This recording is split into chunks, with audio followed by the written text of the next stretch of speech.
because the newest operating system is not compatible with ExamSoft.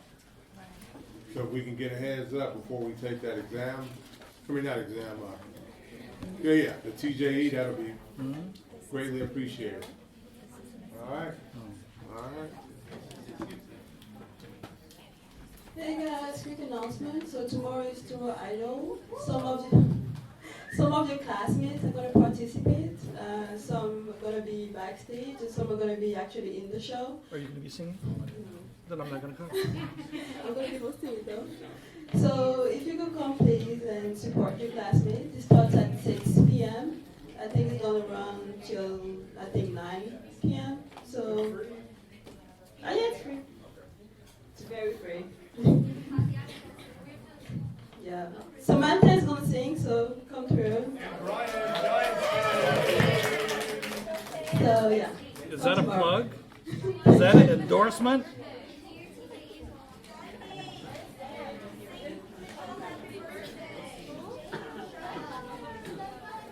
So it's Michelle's birthday. Where is she? Michelle has the same birthday as Dr. Chan. Yeah, so if everybody could sing her happy birthday. Come on, guys. Happy birthday to you. Happy birthday to you. Happy birthday, dear Michelle. Happy birthday to you. Now you guys know why I don't sing.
Everyone enjoyed a long weekend? Did everyone see something unusual the last couple days? It's called rain.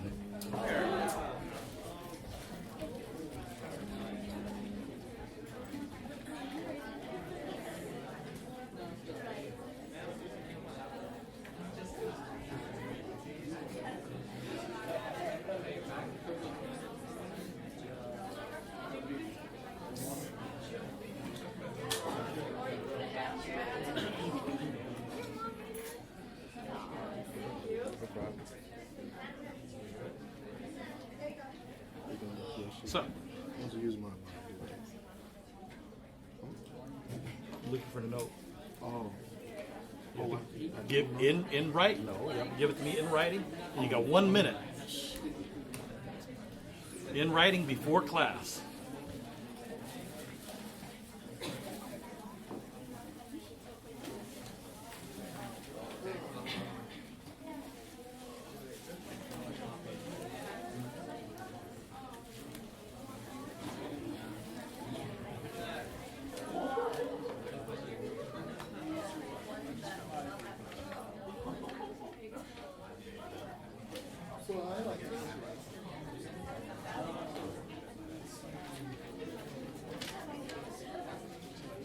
When?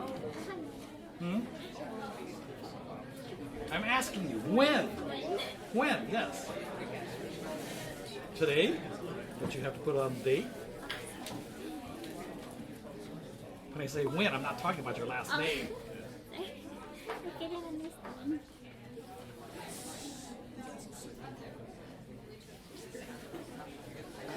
Okay.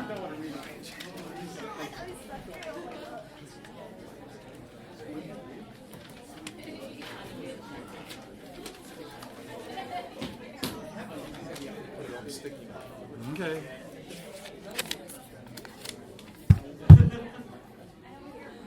What does that say? Rhino character. Your what? What? You say my? Oh, that was already there. Huh? That was already there. Just ignore it. So you want me to call on you? No. You got 15 seconds. By and the date.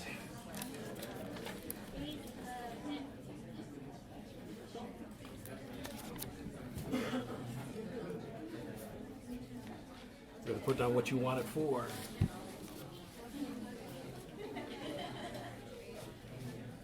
Oh, you gotta learn how to follow instructions.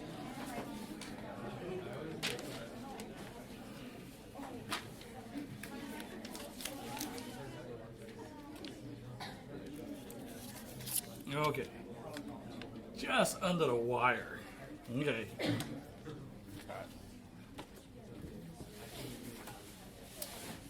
So we left off last time. We didn't quite get through everything on the Business and Professions Code. So let's finish up there before we enter the realm of the California Code of Regulations. Is anyone celebrating today other than Michelle for her birthday? Huh? Oh, it was last week? Oh. You know what's notable about today? This is the last class you have with me for the rest of the year. Isn't that a cause for celebration? All right. Huh? Oh, thank you. Okay, let's see. So, we're going to give Cheetah a chance to redeem herself. Okay? Huh?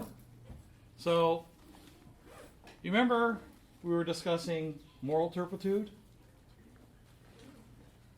If you don't remember, say no. Yes? No? Okay, so what is moral turpitude?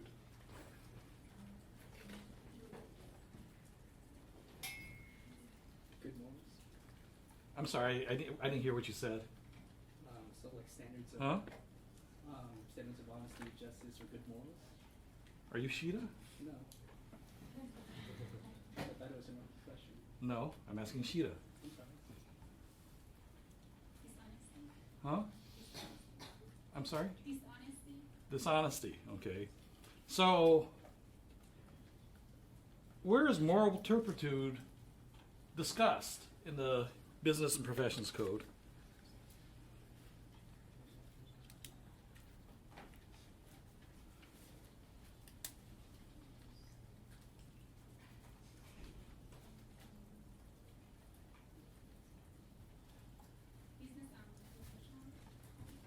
Business Business and and professional. professions, not professional.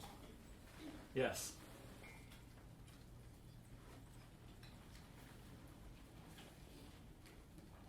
What is it grounds for?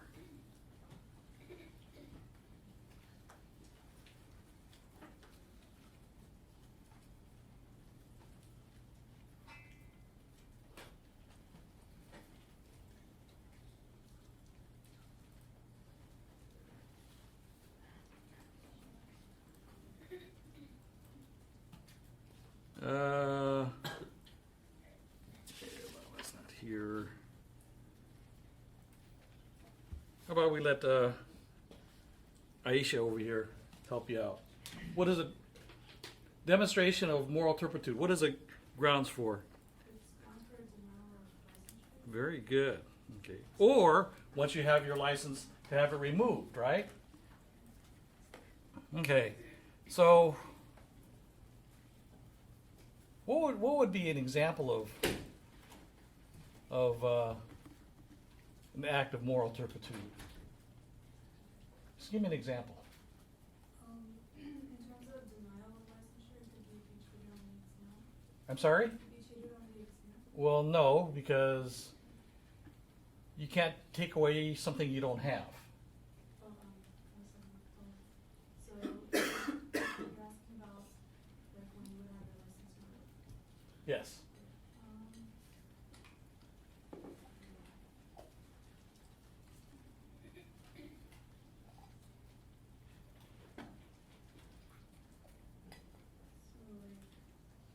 You can't think of anything dishonest? if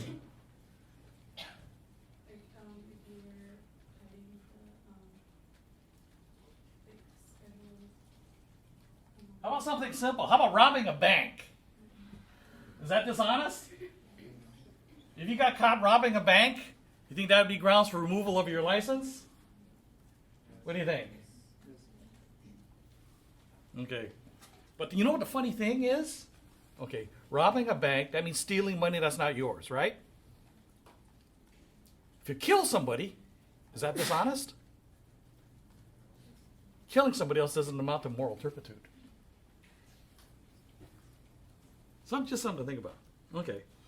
How about cheating on taxes? I got other. You know what? All the people that needed points are not here. So what I'm going to do is I'm going to open it up for people that want more than just a minimum passing grade. Anyone want more than a minimum passing grade? I know Mr. Cook. But, huh? I haven't been called on. You haven't? No. I called on you last time, no? Oh, okay. I'll call on you this way. I'll scratch off last time. Okay. Okay. So, The question was cheating on your taxes. yeah. Yes. Okay.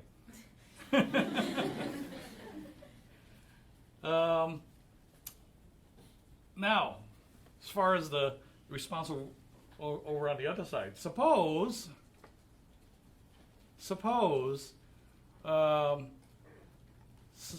you were discovered and it was proven that you cheated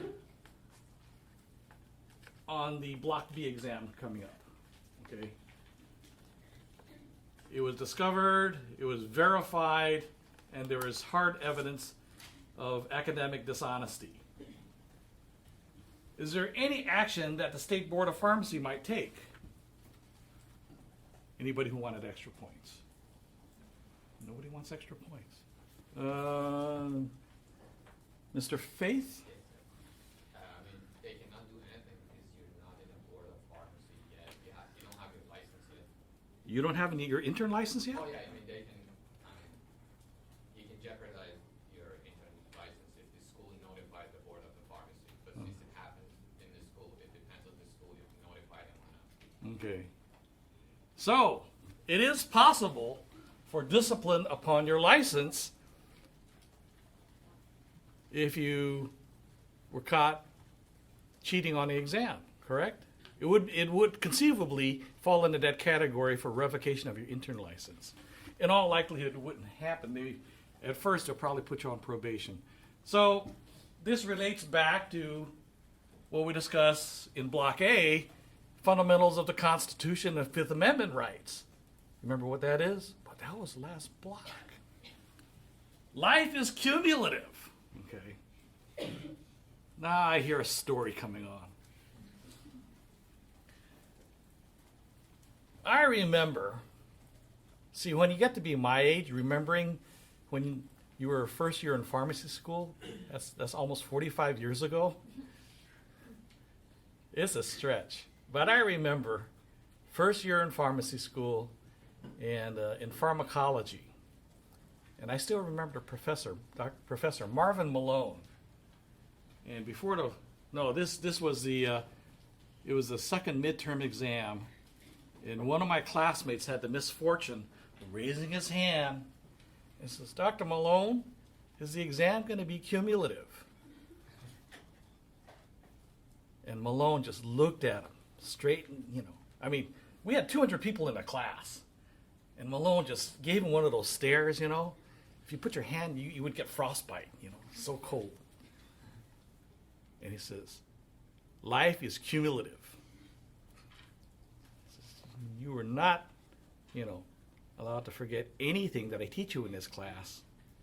Because one of these days, When you may be called upon to recall something, if you don't remember, somebody's going to die. I remember that to this day. It wasn't even me that asked the question, but it strikes me as true. And it's unfortunate that, I'm Facebook friends with some of you. And if I didn't get to you yet, feel free to send me a friend request on Facebook. He goes, "Oh, you crazy?" No, I put some pretty good stuff on there. Because one of the things I posted last month, and it struck me so much when I read it, because so many, especially so many first years, are more concerned about their grades and their scores on the exam. And it just hit the nail on the head. You're not studying for an exam. You are studying for that day in your life when you are the only thing that stands between the patient and the grave. That's what you're studying for. You're studying for the rest of your life. Okay. May not necessarily be law. That's just going to keep you out of trouble. You can get into a lot of trouble. But, your other class, doesn't matter if it's anywhere from track 1 to track 4. Don't just study for the exam, because you're going to be using this stuff for the rest of your life. And no one's going to ask you a question. Okay? What's going to happen is you're just going to be on, doing your job, reviewing the patient's meds. And something that you learned somewhere in school should trigger something in your head that says, this is not right. Now, in most people, they don't remember everything per se. But you should have enough recollection that somewhere in your gut says, I don't remember, this doesn't look right. Something's wrong. Then you go and look it up. Okay.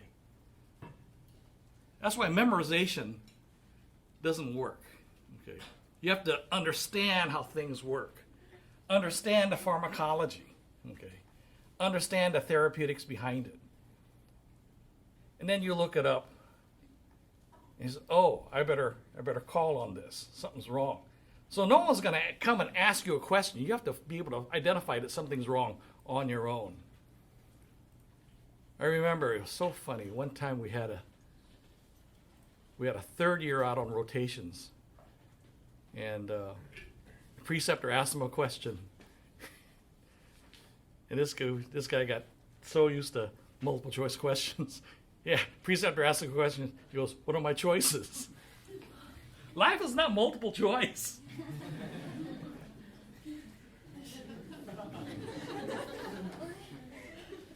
You're lucky all my questions are multiple choice, right? Imagine how many people would fail if I just had fill in the blank for essay. Oh, God. That'd be terrible. I mean, I like you guys again. I like you guys a lot. I'm going to see you for full 2 years, but that doesn't mean I want to see you again in the same class next year. All right.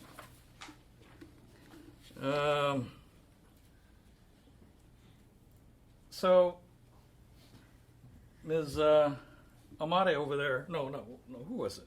It was Ms. Shaquille over there said she cited a person who got caught cheating on the licensing exam. This is bad news. If you got caught cheating on the licensing exam, what's the penalty? Somebody that wants extra points. Ms. Tuma. Can't take it for how long? Say it loudly. 3 years. 3 years. Okay. Now, did Dr. DeSalle say whether the Block B exam was going to be cumulative or not?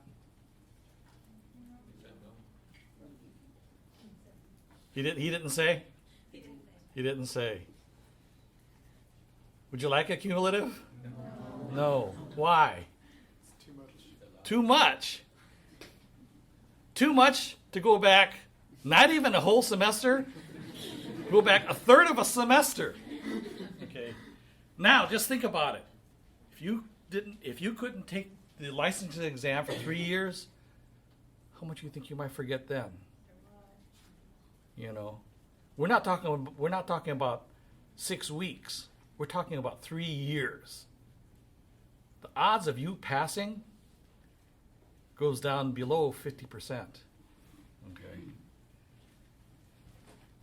And has that happened to any of our graduates? Happened to one, and she wasn't even cheating. So, what happened is one student, she was a pretty good student. She even had a job. They hired her as a pharmacist, fully expecting her to pass the board exam. So she went and signed up to take the exam, and during the exam you can take a break, right? And you can't bring anything into the exam with you, but they give you a locker. So during the break, she went to her locker, she got her cell phone, because she didn't, nowadays nobody wears a watch, okay? So she got the cell phone so she'd know what time to go back. And when she went back in, she put the cell phone in the locker, one of the proctors saw her, reported it. And then the board said, your exam scores are invalidated. You will not be able to take the licensing exam for 3 years. Okay. So, of course, the hospital where she got hired wasn't going to wait for 3 years for her to get her license. To date, this was 2010. To date, she is not yet licensed. At least she didn't waste her time. She had 2 babies in between. But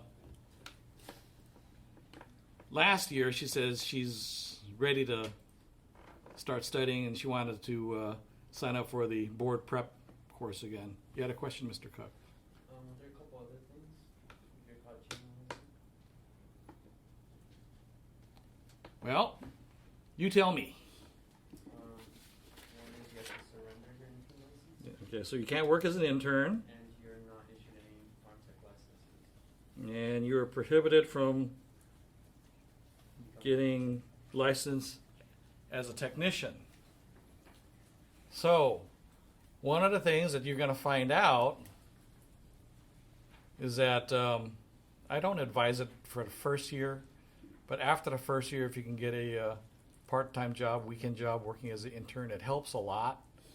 And you know, some of the drugs that you learn in the classroom, you see it, you're dispensing it, and what I recommend you do is, you know, when you're in the process of dispensing, if you end up dispensing a drug that you're not familiar with, ask the preceptor beforehand first, okay, because it looks kind of suspicious when you start putting stuff in your pocket. Ask the preceptor if it's okay if you save the package insert, if he'll let you keep the package insert and read about it when you get home after your shift is over. And you read about it, you know, if you're not familiar with the drug, tell you what the drug is used for, half-life, all that stuff. You guys had Dr. Liu, right? Shenquan Liu? Yeah, if you have a mind to, you could even memorize the formula, the molecular structure. I know you guys don't think it's very important. I thought it was important because I was a chemistry major before I was chemical engineering before I went to pharmacy school. But you know, you do that and you learn a lot of stuff that maybe we don't go into in as much depth in pharmacy school. But that's how. But anyway, without a tech license, without an intern license, basically you can't work in the back of the pharmacy, right? So how the heck are you going to keep up? Be awful tough, right? Yeah. You work as a clerk. You can work as a clerk, but the clerk is not allowed in the back of the pharmacy, right? Where the drugs are. Okay. Oh.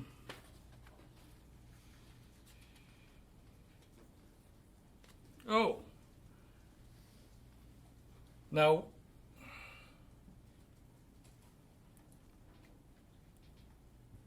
is anyone planning on committing errors? Does anyone here think that they're perfect? Anyone that thinks that they're perfect, raise their hand. Other than Mr. Cook. Far from it. Far from it. Okay. That's good. That's good. Oh, I see a hand going up back there. No? Okay. Okay. I guarantee you, every single one of you is going to make mistakes. Okay? Every single one of you is going to make mistakes. But as a professional, okay, this is where we're using that word again, that professionalism. As a professional, part of what your obligation is to learn from your mistake. Not just your own mistakes, but as you hear about mistakes that others make, you learn from those mistakes. Okay? That's the difference between book smart and wisdom. Okay? Book smart, everything you know is from reading about it. Never actually experienced it. Okay? Wisdom comes from experience. Now you think back in your life. Okay? Where did you learn most of the lessons? When you did something right or when you did something wrong? Right? When you did something wrong. You learn from your mistakes. Some of those mistakes are painful. Okay. You got to remember, I grew up in the 50s. This is back when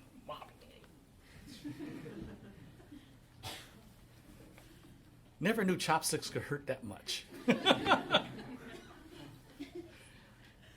But you know, it's best to learn from mistakes. And anyone ever watched this old Tom Cruise movie called Top Gun?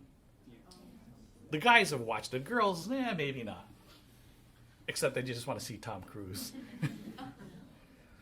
But there's a time when Tom Cruise goes to talk to Tom Skerritt, and he says, Tom Skerritt's telling him, well, you have enough points to graduate from the Top Gun Academy, but I wouldn't blame you if you don't show up. You know, if you don't show up for graduation. Tom Cruise, is that what you would do? He says, well, that's when he goes into number one rule. He talks about being a pilot, but I talk about just being a professional. It's to learn from your mistakes. For every mistake that you make, you analyze what just happened. Analyze what happened and figure out what you can do to make sure that that never happens again. Okay. Now, next year this time, God willing, when you're a P2, I'm going to be lecturing you across the hall about liability. Okay? And I'm going to be, some of you got to remember the story. I'm going to tell you a story about newborns. Okay? So in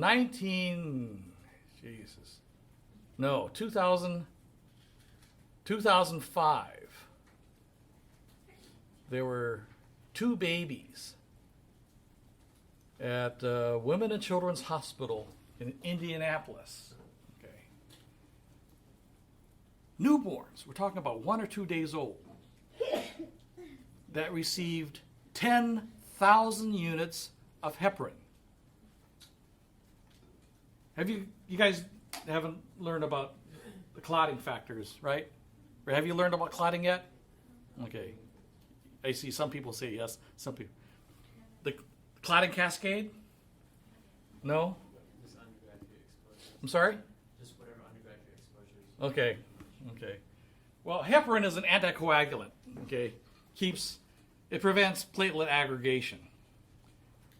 Normally, the adult dose for deep vein thrombosis prophylaxis is 5,000 units. Okay?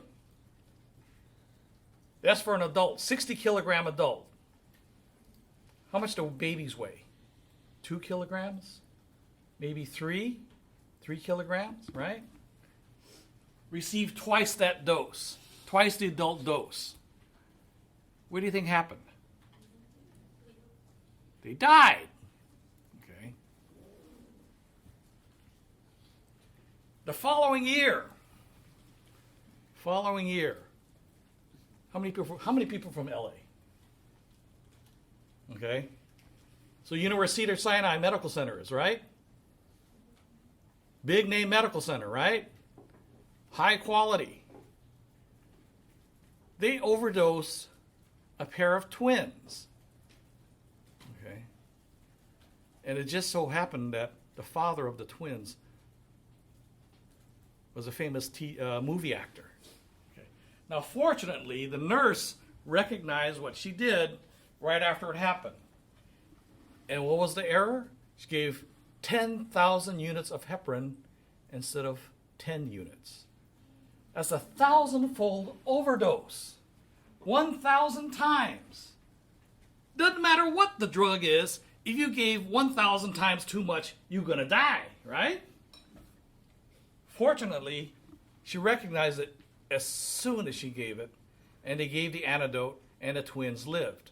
But they had to disclose it to the parents. Okay, that's 2006, 1 year afterward. And that actor made a big thing about it. He went to the press, not so much to condemn Cedars-Sinai, but to make people aware so that it doesn't happen again. 2007, Corpus Christi, Texas. 3 more babies died. 10,000 units of heparin instead of 10 units. Okay. Why am I telling you this? Because I want to see a hand raised. If you can tell me what is required by law if you make a dispensing error and it gets administered to the patient. Is that Ms. Choi? I believe it's documented and notified the patient and the prescriber. They haven't already talked to you about it. Okay, so why do they have that exception? I do not have the answer for that, but I can get back to you. You speak loudly, please. I do not have the answer for that, but I can get back to you. Oh, you learned that very well. Okay. It's common sense. Okay? It's common sense. What she just said was that you have to document the error because you have a quality assurance log, right? It's required that you document in your quality assurance log.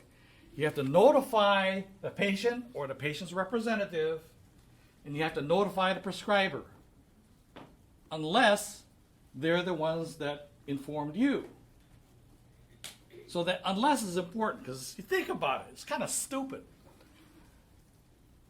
The doctor calls you and says, I'm calling you to let you know you made a dispensing error. You gave 10,000 units of heparin. And then you have to call the doctor back and says, we gave your patient 10,000 units of heparin. When he's the one that just told, isn't that stupid? That's why they have that carve out. You don't have to tell them if they're the ones that told you. Okay. Now, I'm going to make you feel very uncomfortable. Okay, I'm serious, because I've had to do this. Not for mine, but for some of my pharmacists. What if you are the one that has to go and inform the mother that you just killed their baby, their newborn baby? How would you feel? How do you think the mother would feel?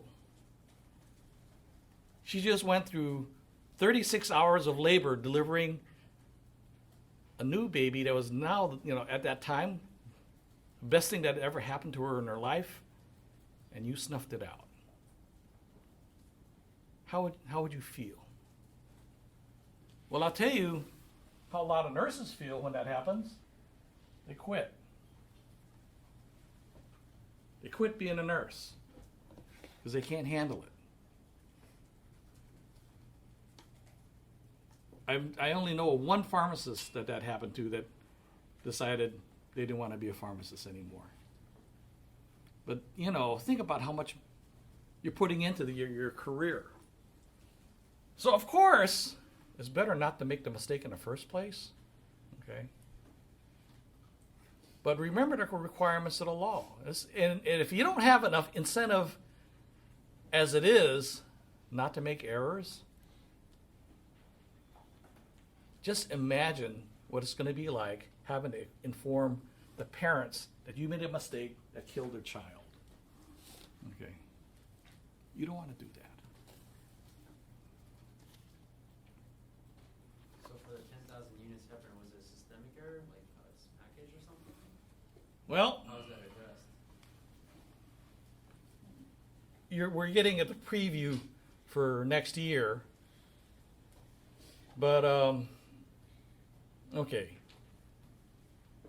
In the nursery, how many adults are in the nursery as patients? None. 10,000 units is twice the adult dose, right? So why the heck would you even have 10,000 units in the nursery in the first place? You shouldn't. Okay. So I'll get into the reasons next year when we start talking about punitive damages and the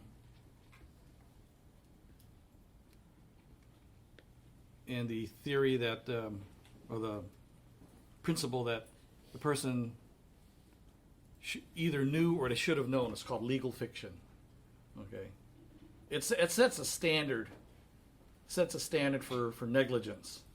But we'll talk about this right now. Let's just focus on what's required by law, and not worried about getting sued yet. We're talking about getting sued next year. Okay.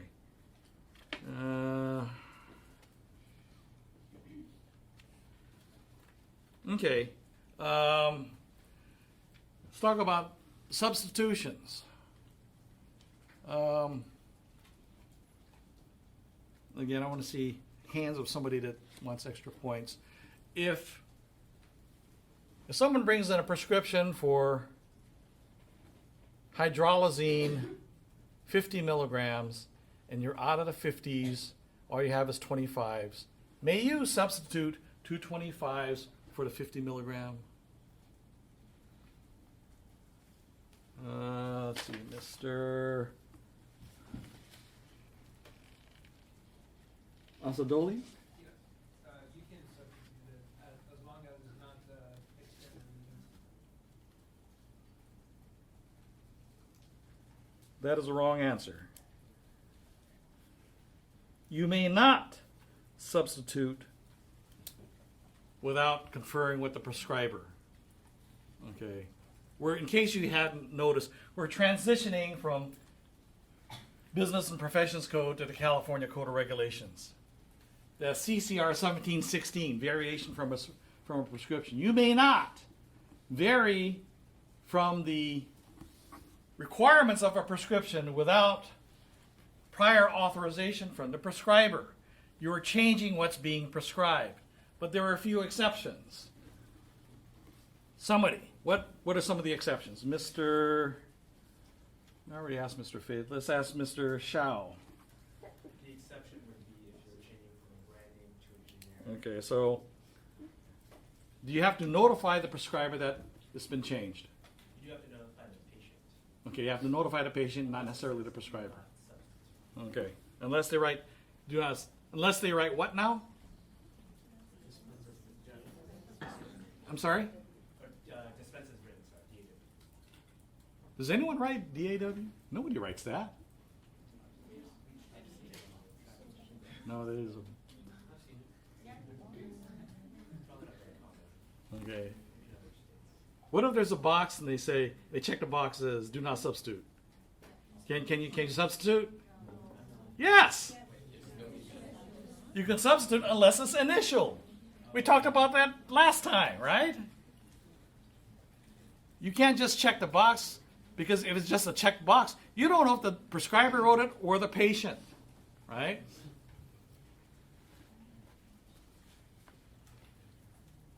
Okay. Well, yes. On section 4032.5. I'm sorry? For the Section. substitute, you said it could be in I'm sorry. Give me the section again. 4052.5. 482.55 4052.5. or 4052. Section B. Okay, 404. Hold on. 4052.5. Yes. Section B, it says it can be either check mark or initial. Yes. So would that be okay then? If they- No, because nothing is the subsection shall prohibit prescriber from checking a box.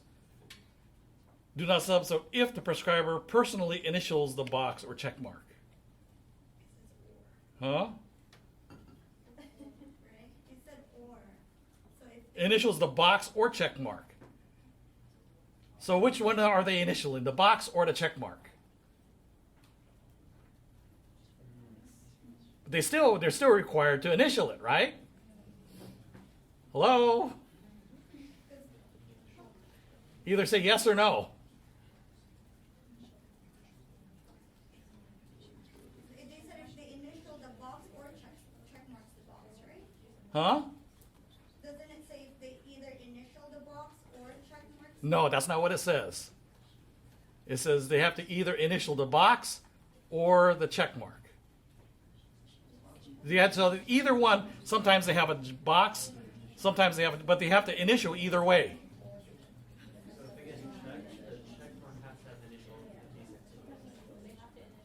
or they can just initial the box.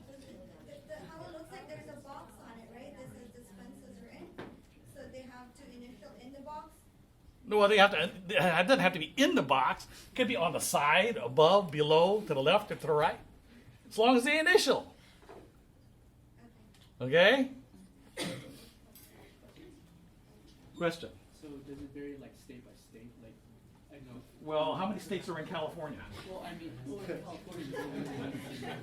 Like, This is California pharmacy law. right. So you don't really need to. California. Does it? The orange. Okay, wait a minute. There's a question about the Orange Book. Okay, the Orange Book. You already had that from Dr. Sell, right? I was just researching it prior to this class. Okay, but has he talked about the Orange Book? No. Have you had Captain Christ yet? Okay, she'll talk about the Orange Book. The Orange Book basically is the FDA's bioequivalency reference. So if it's A or B rated for equivalency, then you can substitute. If it's not A or B rated, then you can't substitute. Cannot. Okay, but you have that from Dr. Christ. And one thing, I've known Jane Christ, geez, how long? For 11 years now. She's been coming here to give the lectures on FDA. She's a captain now. When I first met her, she was lieutenant. Okay, so she's passed me in rank. And she's debating right now whether or not to apply for the next promotion, because she lives in Oakland. She likes the Bay Area. Okay, but she's a captain. What does that mean? Her next promotion would be to admiral, and if you're admiral, it requires her to move to Washington D.C. Okay. So the reason I talk about her is, you guys might be the right age. Anyone used to watch those cartoons, Transformers? Yeah. You remember the character named Blur? Huh? There's a lot of transformers. No, this is the TV series. There's Anyway, Blur is the guy that talks like a million miles a minute. Okay. I mean, he talks so fast. And that's Jane Christ. That's Captain Christ. Okay? So don't bother trying to write down notes when she's talking. Because everything she says is in the slides. You know, she talks for about 3 hours, and she got like 500 slides. Okay? But everything is in the slides. And if you're wondering, why does she have to include so much material? Because she's here as a representative from the government, and she can't just make up her own slides. All the slides that she presents to the public on behalf of the government has to be approved by the government. Okay, so everything that she has to go through the government clearance, and the government says, you have to include this, you have to include this, you have to include this. So that's why there's so many slides, and that's why she talks so fast to get through it in 3 hours. Okay. But don't worry about trying to take notes. Just listen to her and try to soak it in, because everything is written down for you. Okay. if you're gonna, you guys don't use paper anymore, huh? I was gonna say you just bring a highlighter and highlight the things that are important. But they have a highlighter for PDFs. Yes. Okay, okay.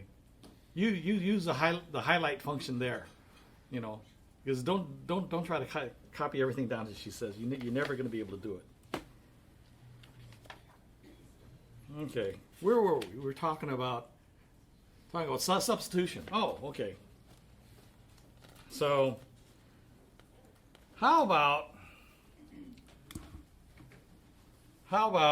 if if a mother brings in a prescription for her 12-year-old child? 12-year-old's pretty big, right? For amoxicillin capsules. And the mother says, can I get this in liquid form? My kid can't swallow capsules. Can you do this? We're gonna ask Mr. Lynn up in front because he's shaking his head no. What do you think? I don't think so. You don't think so? No. Okay. Anybody else? Here's somebody I haven't had a chance to. Miss Lee, right? I'm sorry? Cannot do it because have to contact this Ripper first. Wait a minute. I thought you said you didn't want me to call on you. Yeah, No? That wasn't you? points. Huh? Oh, don't call on me unless I know the answer, right? So you're saying that you can substitute or cannot? Cannot. I got 2 wrong answers. Oh gosh, yes, you can.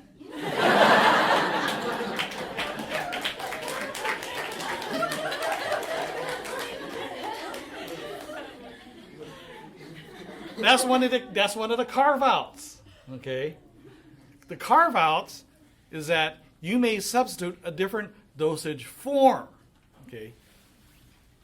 If requested by the patient, and 2, if it will aid in the patient's adherence to the prescribed directions.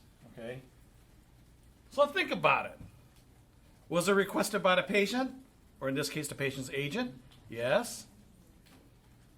And the mother says, my kid can't swallow pills. Any of you with kids? Who has kids? You ever try to give your, how old's your kid? 3. Even with liquid, you ever try to give them medicine? Actually, she wants more. She wants more. Oh God, we got a drug. Most kids, huh? Because they add so much sugar to it. Oh, all the sugary stuff? Oh, that's no good. Most kids, you try. Oh, I know. Anyone ever try to give pills to a dog or a cat? Oh God. I used to think dogs were bad. I tried to give it to a cat, and the cat bit me. Because you try to shove it down, and then you got sharp teeth. Anyway, so basically, you try to give a kid something and they can't swallow. Basically, they just get a gag and throw it up. And as it's covered in vomit, you try to give it to them again? No. So it would aid in the patient's adherence to the prescribed therapy, would it not? Okay. Is there anybody in the class that has problems with algebra? This is not for extra points. I just want to check. Everyone can do algebra? Yes? Anybody have problems? I'm just trying to head off problems before they occur. Okay. I had one student, P3 student, that failed her Community 1 rotation because she couldn't do algebra. I don't know how the hell she passed the first 2 years. Have you learned the Latin abbreviations track 4? You know TID? Okay. Well, she had a prescription, amoxicillin 250 milligrams, 1 TID times 7 days. And a preceptor caught her calling the doctor to find out, oh, you didn't write a quantity. 3 times a day times 7 days, 3 times 7 is 21. And then the final straw came later when, what did Doc write for? Doc wrote for Keflex suspension, and it was for a big 12-year-old, 11 or 12-year-old, big kid. And he wrote for Keflex suspension, 375 milligrams QOID times 10 days. Okay. And she's looking all around the shelf, all the liquid suspensions. Anyone who works in a pharmacy? Okay. So,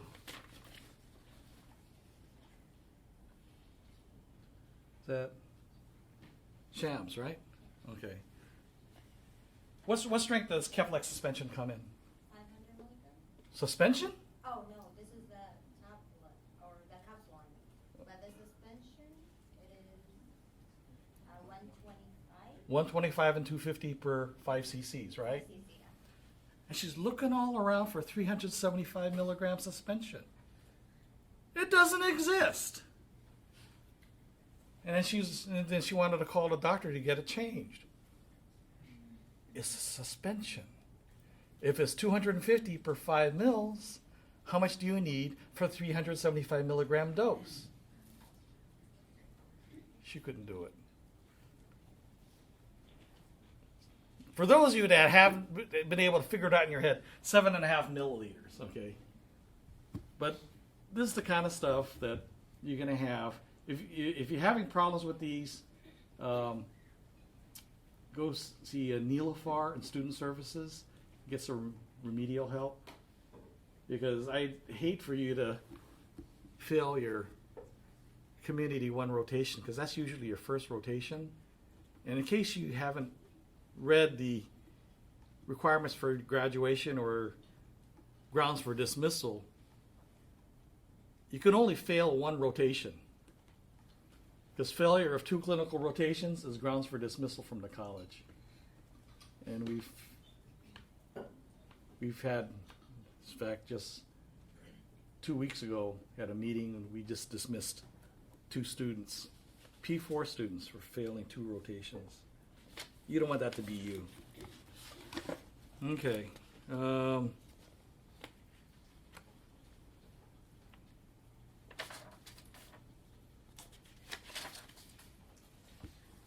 Okay. Are you aware that there are certain religions in the United States that are radically opposed to any form of contraception or abortion? You're aware of this, right? Okay. So,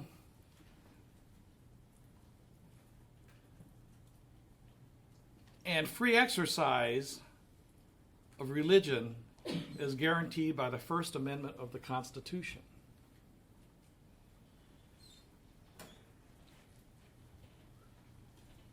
Can you,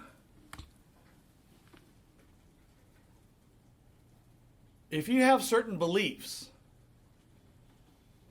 can you force those beliefs on another person that's not a family member? No.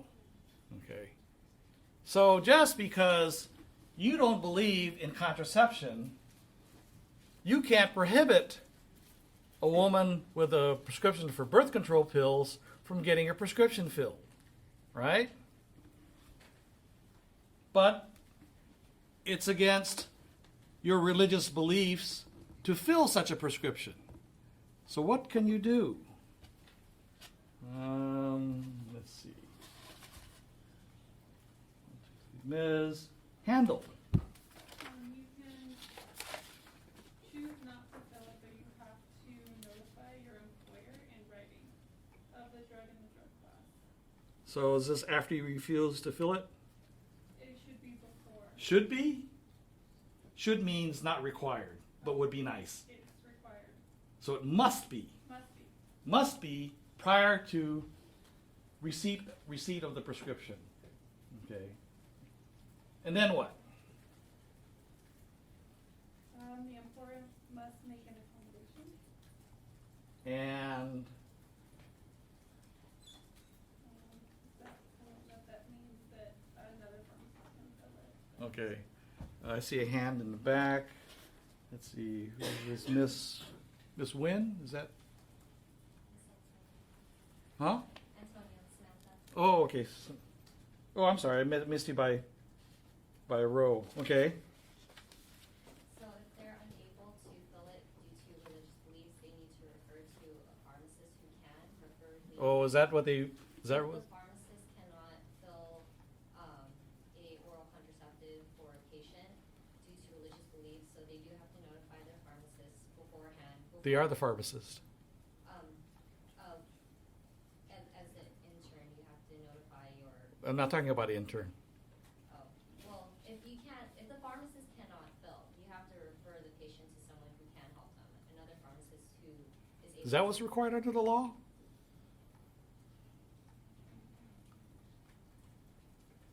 Just say yes or no. Yeah. No. It's up to the employer to develop the policy and procedure, okay? Because the employer would have a better feel for what the resources are that's available, okay?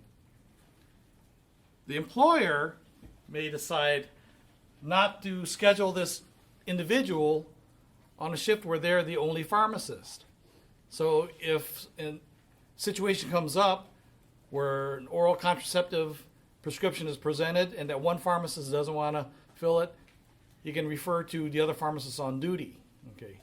Or they could transfer that pharmacist to another store that can accommodate. And the pharmacist may say, wait a minute, I like this store. It doesn't matter. You're not hired by the store, you're hired by the company. You go where the company sends you. Okay. This is their reasonable accommodation. Now, who makes up the protocol? The employer, not the pharmacist. Okay. The one thing that you cannot do is impede that patient's ability to get that prescription filled. There's a court case about a pharmacist from Ohio that was a very devout Catholic, and apparently they have reciprocity with Wisconsin. So we went to Wisconsin. He refused to fill a prescription for oral contraceptives, and refused to transfer the prescription to another pharmacy where they can get it filled, and refused to give the prescription back. Said pharmacist was subsequently disciplined by the Wisconsin Board of Pharmacy.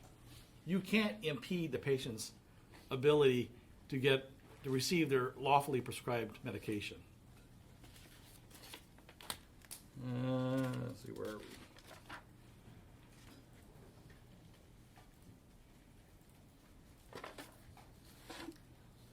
We talked about needles and syringes, right?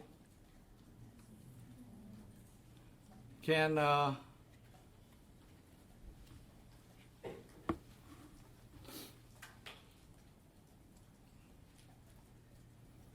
you sell needles and syringes to a junkie for the purposes of injecting their heroin? Of course. Do needles and syringes require prescription? Yes. We'll see you next year. Yes. And the law says personal use, does that include like the social with other groups? I'm sorry? Because in the law it says personal use, does that include like does that quantify as personal use? So like let's say a junkie comes in and say they're gonna shoot up like 5 people, does that quantify? Well, as long as he's one of the 5 people, as long as they don't share those needles, you can't share the same syringe. Each person has to have their own. Okay, so you have to explain to them, okay, cool. The purpose of it is to avoid transmission of blood-borne pathogens. Kind of defeats the purpose if you sell them and then they each share the needle. Right. Okay.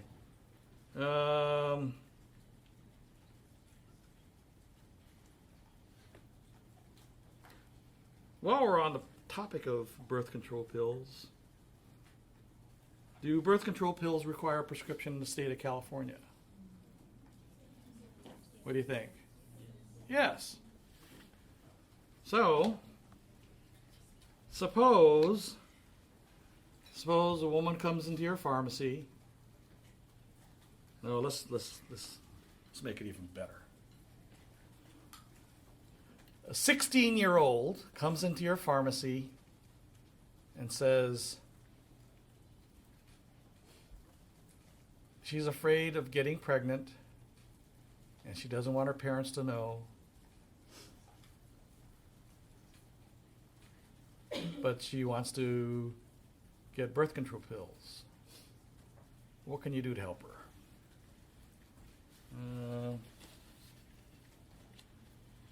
Ms. Tuma, looks like you're the only one. The pharmacist can furnish a prescription for the birth control. We'll talk about that some more. Just any pharmacist? Pharmacist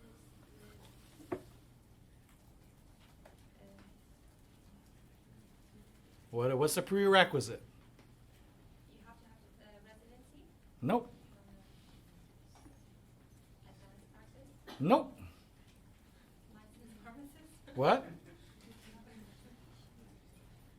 Well, by definition, pharmacist is licensed. Ms. Madrigal. 1 hour of continuing education specific to furnishing. 1 hour of continuing education.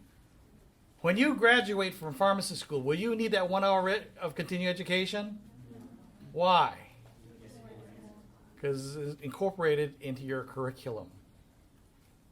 And we've already notified the state board. Anybody graduating class of 2015 and on, anyone from Touro University is automatically authorized to do this. You have that in your track 4 coursework.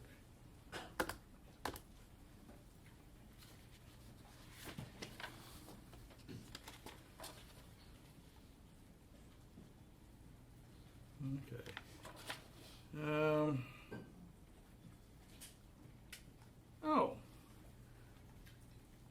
What prescription, or pardon me, you know what auxiliary labels are? It's not part of the regular prescription labels. It's those colored labels that you stick on the side, shake well, keep refrigerated, do not refrigerate, all that good stuff. Which one is required, the only auxiliary label required by law? Boy, you guys, who's in the back over there? 1, 2. Is Awadala? Drowsiness? Drowsiness. Just says drowsiness? It causes I'm sorry? It causes drowsiness. Okay, what else?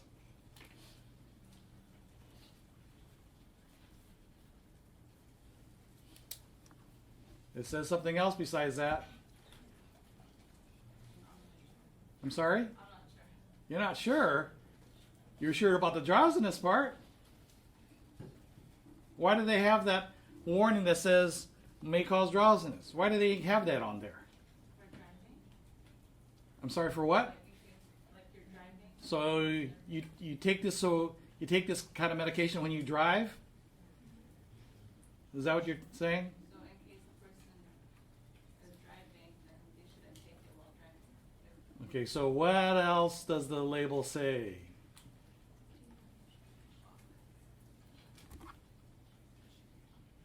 Is that Mr. Dang? Is that you have your hand up? Okay, what else does it say? It warns against operating heavy machinery. Heavy machinery?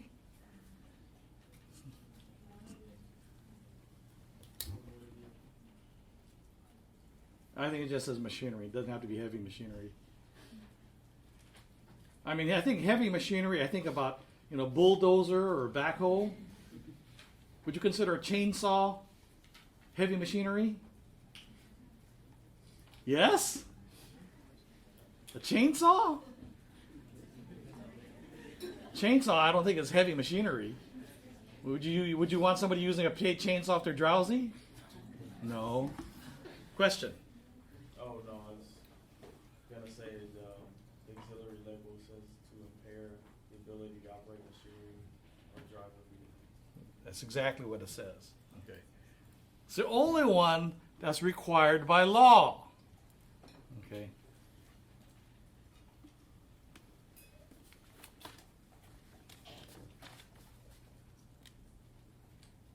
Well, I take it back. There's another one that's required by law. What's the other one? If the drug interferes with alcohol use? The other way around. If alcohol may interfere with the drug. Okay. Don't take this drug if it's going to interfere with your drinking.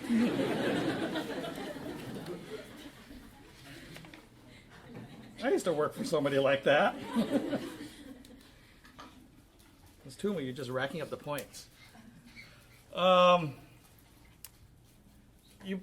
There are a couple classes of drugs where you're more worried about the interaction with alcohol than you are the drowsiness effect of the alcohol. Okay. Some of those are direct vasodilators. Have you had that yet? Have you had the beta 1, beta 2 agonists? Okay, you've had that. So which is the one that facilitates vasodilation?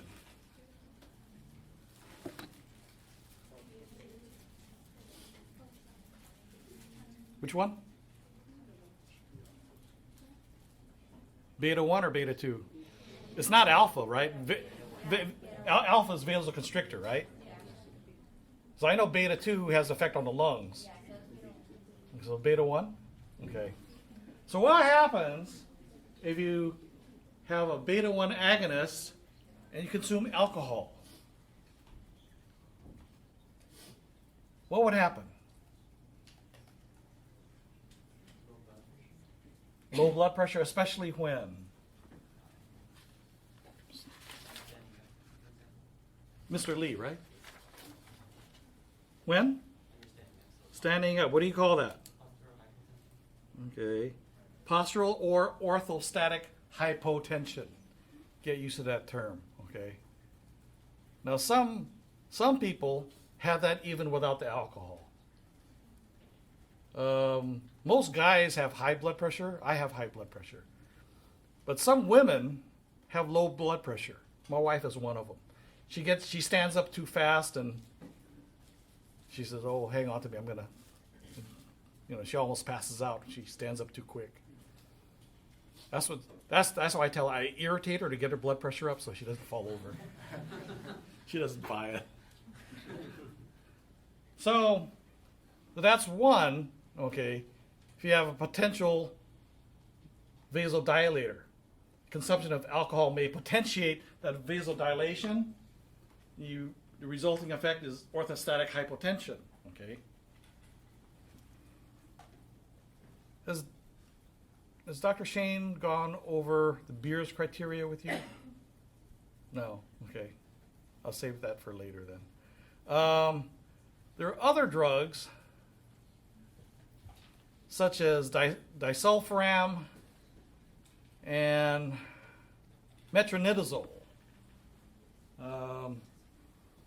I'm not going to ask the women to raise their hands that have had a yeast infection before, but it's not uncommon, okay? And it's not uncommon to be placed on metronidazole. However, it is incumbent upon the pharmacist to warn the patient taking metronidazole about concomitant administration of alcohol. Because ingesting alcohol with that metronidazole, that antibiotic, produces what they call a disulfiram type effect. Disulfiram is what alcoholics take as a disincentive to ingesting alcohol.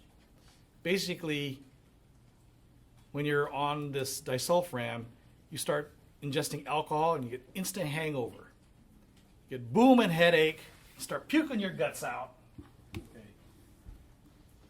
So imagine the unsuspecting woman who's taking this metronidazole for a yeast infection is starting to resolve, but she's taking it for the full 7 or 10 days, okay? Usually it's 7 days for metronidazole.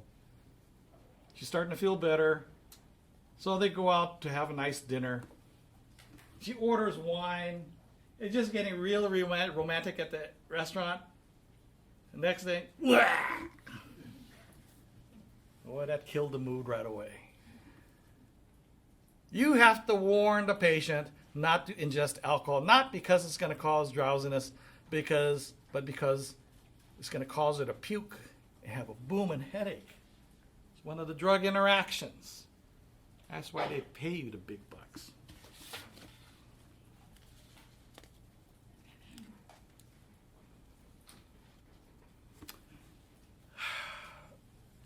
You know what?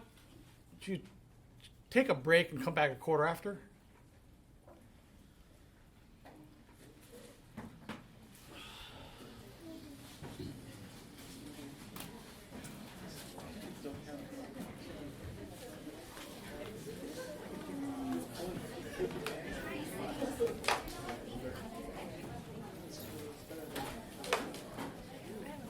Sure.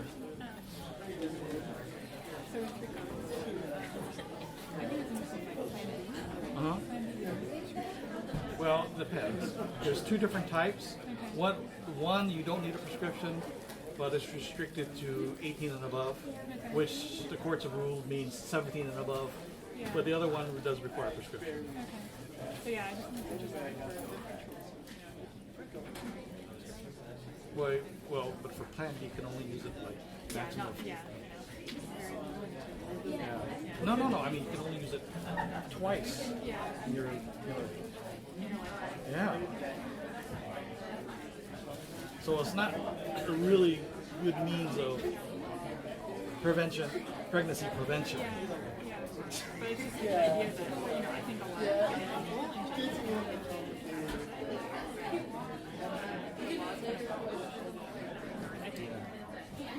Yeah, the truth will come out when they try to have kids and they can't. Yeah.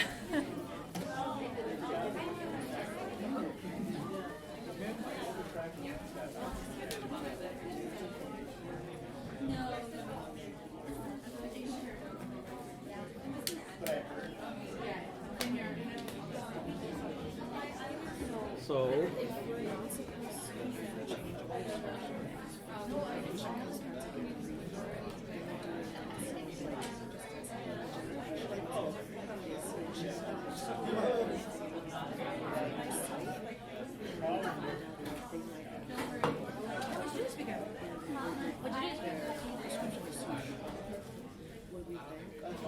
prescriber, yes.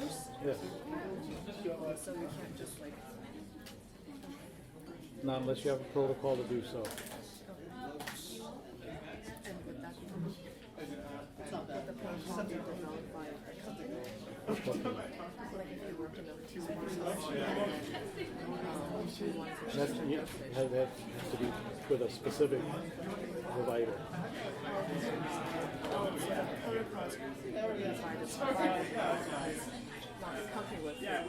Right, because the company is not taking care of the patient. Okay. But then the company can create a protocol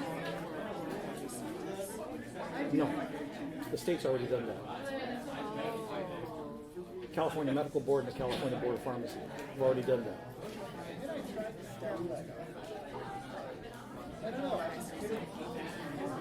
Good?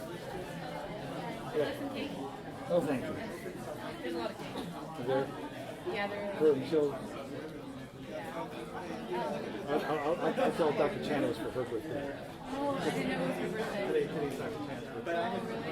Yeah, there's a lot of birthdays in our class. Oh, yeah. Sure. Again, to do a how we did last time. Yeah. I just feel like it was very good. It'll most likely be next week, yeah. I still have to set it up with everyone else. Next week, and there are a bunch of holidays next week. It's Tuesday and Wednesday, but we're thinking like on Monday. Because then we have that full break, and then I know as soon as we get back. Yeah, Monday is good. Tuesday, I'll be off. So Wednesday is off. Okay, yeah. Monday would be good. Before fall break. I felt like for last time it was they came to scenarios and this time it's like I don't really. It's all. I'm giving you one scenario. Yeah, that's how I did it. I don't know, I felt like it was different for the previous exam. I don't know, maybe it's just because it became very natural. I don't know, I felt like it. It was funny. Two wrong. Oh, I changed my mind. Thank you. I'll be emailing you. Okay.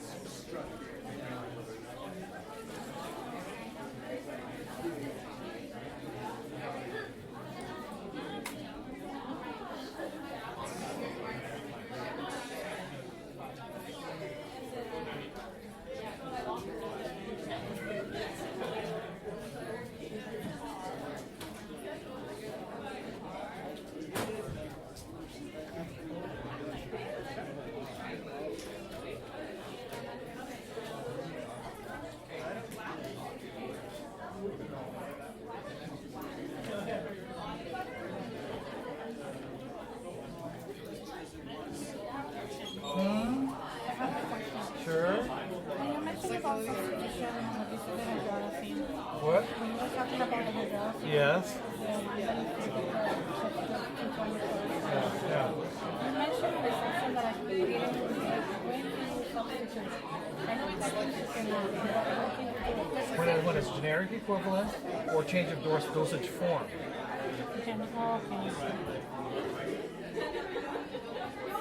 Okay. Because the dosage form I just get it, but I didn't get the generic equivalent. So it's like, let's say you can change the NDC number, that's what it means? Because like... Well, it depends. I mean, it has to be NDC number within this, that's for the same For drug. the same for GPI, for the GPI. I'm sorry? For the GPI, it's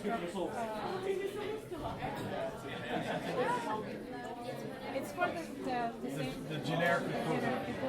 But it has to be like the NDC number. What I mean is when you just change the company that makes the. Okay. Because I don't know why I'm confused. I was like, so can you but change it from one strength to the other. Okay. Yes, sir.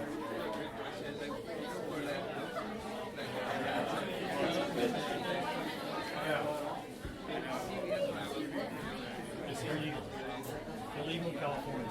Legal in other states, but not California.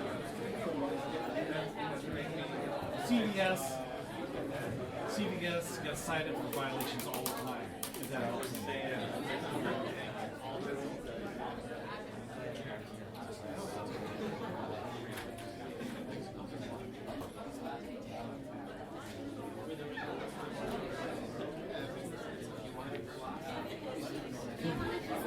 Oh no, thank you. Did you want to?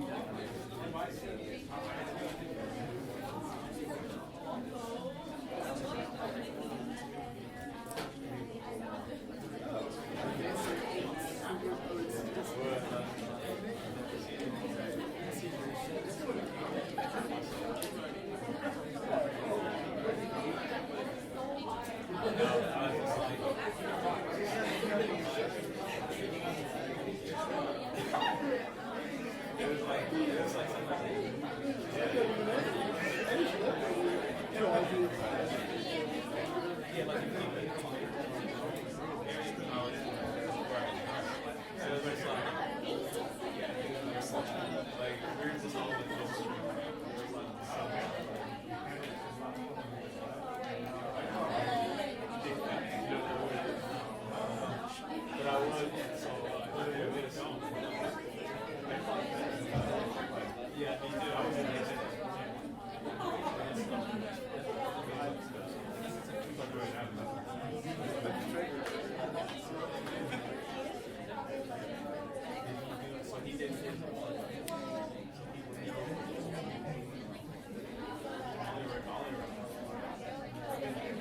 Okay, it's 1:15. Let's reconvene.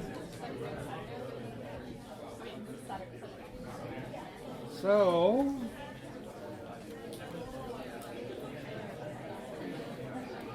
Ms. Amada, can I call on you now?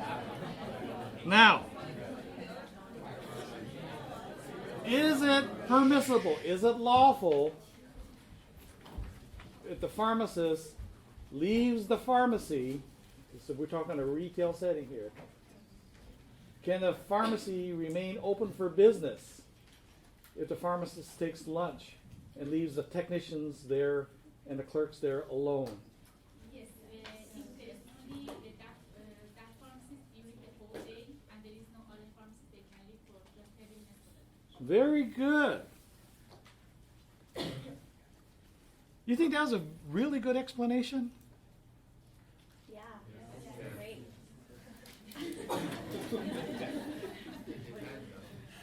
We'll give you a plus for that one. Yes. Would that be a paid lunch or Unpaid. unpaid? Under California law, lunch is an unpaid period. But it would be paid if they have to be made on lunch. Well, then it wouldn't be a lunch. I think if they take that lunch, it's paid for. Hmm? California Labor Code requires that if you work a shift 6 hours or more, you're required to have a minimum 30-minute unpaid rest period for lunch. Okay? That's why when I was with Kaiser, we had an evening cashier. We made sure that it was scheduled for 5.8 hours, less than 6 hours. Okay. By the California Labor Code, you are required 6 hours or more. You have to give them a half-hour unpaid lunch. And you have to give a person a paid rest break for not less than 10 minutes for every 4 hours of work. Okay? It's California Labor Code. This came about, I can't remember if it was the 80s or 90s, when pharmacists were being exploited. Do you know this word, exploited? It means taken advantage of. Okay? Pharmacists were being exploited by a large retail chain that will remain unnamed, that starts with a W. Because pharmacists were in a category designated as, quote unquote, professional. Professional meant, in this case, they're exempt from the California Labor Code. So what was happening is pharmacists were working an entire shift, no lunch break, no rest breaks. Now, I don't mean to pick on the women, but women are different anatomically. How long can you go without peeing?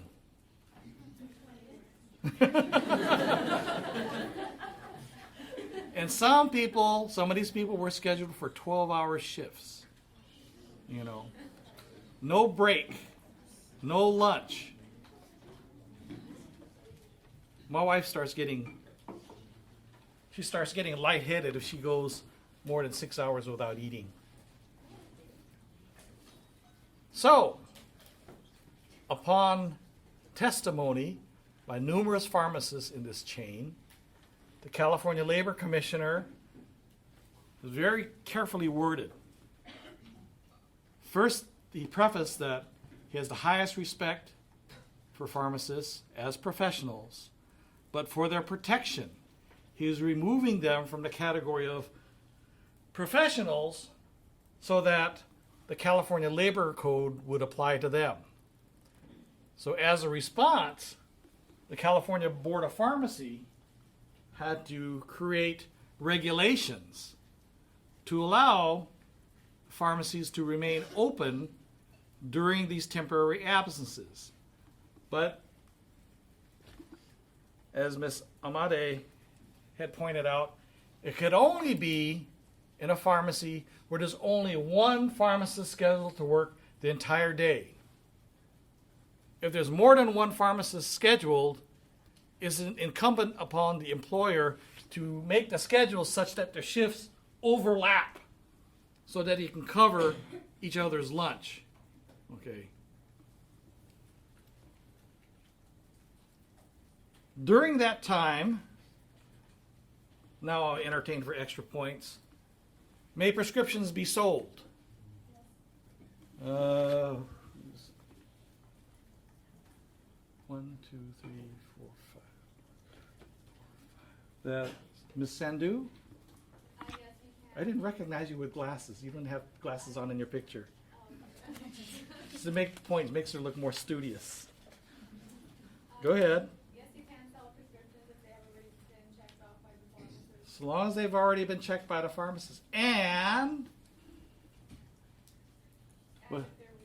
if they're refills, they may not be a new prescription. Somebody else that wants points. What if it's a new prescription, but the patient waives consultation? Can it be sold then? 1, 2, 3. Ms. Chen? No, you cannot sell it. Why? It is required by law for the pharmacist to decide whether the patient can. Right. Only the pharmacist can decide whether or not the consultation can be waived. The patient may waive it, but it's the pharmacist's decision to determine whether or not it can be released, and the pharmacist can't do that if they're at lunch. How about during that 30-minute period while the pharmacist is at lunch, what if a new patient comes in with a new prescription? Can the technician type the label, pull the meds, count and pour, label it? Mr. Lai? Yeah, They can what? they can do all that stuff. They can do all what you said, right? They just have to wait for the pharmacist to come back to check it out. Okay. Sell it. Okay. How about if there's an intern present? May an intern, okay, forgetting that situation, in general, what can an intern pharmacist do? Mr. Faith. The inter-pharmacist can do whatever a pharmacist can do. I'm sorry? They can do, under the supervision of the pharmacist, they can do whatever. Anything the pharmacist can do. Does that include performing the final check? Yes. Okay. No, not the final check, but. Yes, they can. But under supervision, you said when the pharmacist is not present in the store. Right, but the intern can perform the final check. If the pharmacist is present in the store. Yeah. So, but you said the pharmacist. Well, I said disregarding the last situation. Yeah. Yeah. Okay. So, what if going back to the situation where the pharmacist is out to lunch, pharmacist has already checked the prescription, okay, but it's a new prescription. Can the intern give the consultation? Ms. L. Rowie. So the intern can give the consultation, but he has to double check with the pharmacist before he's leaving. If there is anything, he can't cover it, so he's gonna be completely clear with the patient when giving the consultation. That is wrong. The intern may not perform consultation because it says the intern can only perform non-judgmental tasks. Okay. In the delivery of consultation, requires judgment. Okay. How about during the absence of the pharmacist, and a dentist calls in on the telephone and wants to call in a new prescription? Can the technician take it? No. How about the intern? Yes. Who said yes? Mr. Calloway? That's wrong. The intern may not take the telephone prescription because that is a judgmental task. The intern has to interpret what the prescription is. He has to decipher what is being called in and whether or not it's appropriate. So the intern may not take a telephone prescription during the absence of the supervising pharmacist. It's all right. You learned something, right?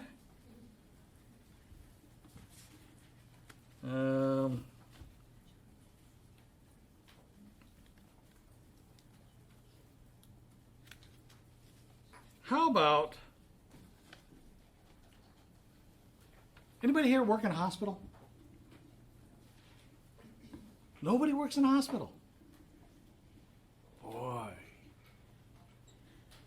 It's going to be a brand new world when you go in your hospital rotations. You have your hand up? You work in a hospital? You didn't work in a pharmacy. So, I'm sorry? I work in clinical research. That doesn't help you in the pharmacy. Okay. So, is it permissible in a licensed healthcare facility for medication to be dispensed when it is only checked by 2 technicians? Nobody's raising their hand. What do you think? Ms. Tuma. Yes, only in the hospital and if the pharmacist is present in the same building. Like if the pharmacist is on the 5th floor seeing a patient. There's another caveat to that. Something else that's required. Mr. Cug. Commercially produced. I'm sorry? It has to be a commercially produced product, so they can't. I can't hear you. It has to be a commercially produced product, so it's not them reconstituting to a different concentration. Not quite. Sorry, is that Ms. Yang Chen? Go ahead. It has to be checked by the pharmacist. And What has to be checked? The medication? Right. No. Because how could a pharmacist check it if he's not there? I said, if the medication is just checked by 2 technicians, can it be dispensed? Mr. Lin. The pharmacist has, the pharmacist, they have to check the order. They have to check the order, not necessarily the medication. Yeah. And And the medication has to be like the unit dose medications. no. Let's see. Ms. Baker? is there a licensed hospital with a clinical With a clinical pharmacy pharmacy program? program. Okay. That's what's required. Because otherwise, why it wouldn't justify the pharmacist being out of the pharmacy. When I think this was in the early 2000s, maybe it's before that, the state board wanted to encourage the fruition of clinical pharmacy programs in hospitals with the foresight that once these programs were developed, it would eventually migrate to the ambulatory care sector and eventually, as we're seeing today, make its way into the community pharmacies. Okay? So they wanted to get the pharmacists out of the pharmacy onto the nursing units where they can exercise some of that knowledge. Okay? So in order to do that, and there are a lot of hospitals, especially during the evenings, where there's only one pharmacist in the whole hospital. And it's difficult for the pharmacist to get clinically involved when he's chained down in the basement. So giggling. She wants to hide her face. So what they do is they allow for doses that have already been, orders that have already been checked by the pharmacist, where it's a refill or unit dose system, that the technician, as long as they have a protocol set up, one technician can check the work of another technician and dispense it to the floor. Okay. So what if the pharmacist is out of the pharmacy and they get a new order and the nurse is waiting at the pharmacy window and they need it stacked? What can the technician do? This you won't find in the book. Ms. Samra? They can dispense floor stock? No, they can't. Well, they can, but there's no guarantee that that drug that if it was floor stock, the nurse wouldn't have to go down to the pharmacy for it. Or already packaged medication? No. Ms. Lausanne? Yeah, they can. I thought you said you don't want me to call on you. Not if it means losing out on points, huh? Okay. How about exercising a little bit of common sense? If the pharmacist is not in the pharmacy, what do? You bring the order up to the pharmacist so we can check it. Right? This nurse needs this stat. Here's the order, here's the drug. Right? You got to remember, this is a hospital. If the nurse is going to come down and it's stat, that means somebody's life depends on it. If someone's heart stopped, can you wait 10 minutes till the pharmacist comes back? I don't think so. So you run, so the technician or the intern or whoever runs, brings the order to the pharmacist, brings the med. I'm going to give him this one, and the pharmacist says, yeah, and he checks off on it, and then you can give it to the nurse. But the pharmacist needs to check it first, okay? Because that's a new order.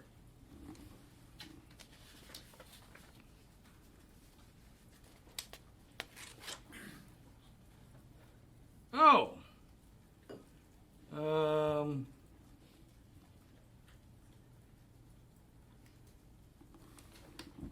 Did we talk about? Yeah, we talked about.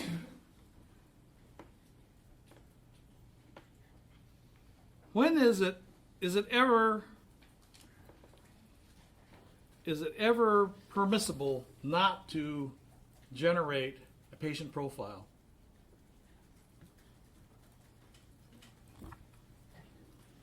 Ms.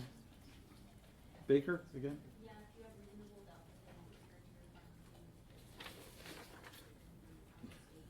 to your pharmacy. Okay, so she says, yes, if you have a reasonable belief that the person won't return.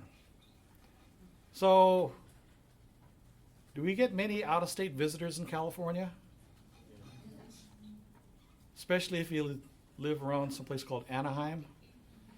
What's in Anaheim? Disneyland. Who comes to Disneyland? Everybody. Except for the people that live around Disneyland. That's the last place they want to go, right? Does somebody live close to Disneyland? Yeah. You go there all the time? No.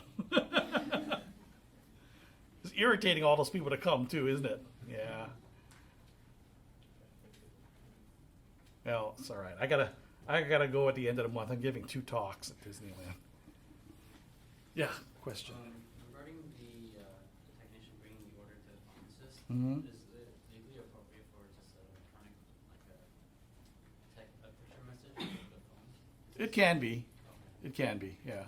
As long as the pharmacist has some means of verifying the medication order and the drug that's being dispensed so that it's appropriate.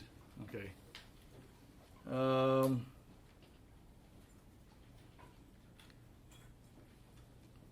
But now we're switching over to the outpatient side again. Okay. So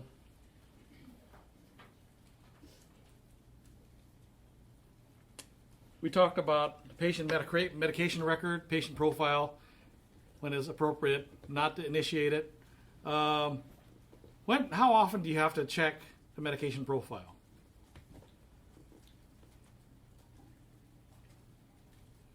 Or let me rephrase it. When is it required to review the patient medication profile by law?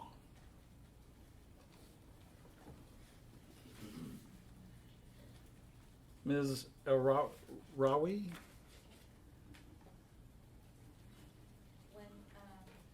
we know there is other medications, maybe with a new prescription or with a prescription, when we know there is other medication, it will be contraindicated with this medication. Well, if you knew that, you would need to check it. Ms. Roque? Is that? Did you have your hand up? No. Whose hand was it? Oh, Ms. Sampley. Is it for each prescription dispensed by the pharmacist? Every time you fill a prescription. Every time you fill a prescription, it's required by law to review the medication profile. Does that mean you have to look at each profile individually? No. You guys are young. You guys are used to this technology. The board allows you to use technology to assist you. Emphasize on the word assist you in performing the review. Okay. So I'm going to give you some catchphrases to help keep you out of trouble. Show of hands. Anybody would like to get in trouble? No? Okay. So it's better to stay out of trouble, right? So, in the event that you have a board of pharmacy inspector in your store and he's investigating a consumer complaint, and I tell you, by law, the state board has to investigate every consumer complaint, regardless of if they think it's valid or not, because that's how they get paid. Okay. There's an investigating a consumer complaint that there was an error or a patient shouldn't have been dispensed this medication because it would. And when the inspector asks, did you review the medication profile before you dispense the drug? And what you do is you say, yes, we have a system that helps me by screening for drug interactions. Okay. So it doesn't do it for you. It assists you. Okay. That's key. So it's not the software that did it for you, it's assisting you, it's helping you, because the pharmacist is still ultimately responsible. It's like John Belushi in what was that, Blues Brothers? When his ex-fiancée is trying to kill him with an M16, shooting at him. It's not my fault. The pharmacist can't say, it's not my fault. The computer did it. Yeah, well, the computer's initial's not on the prescription. Whose initials? The pharmacist.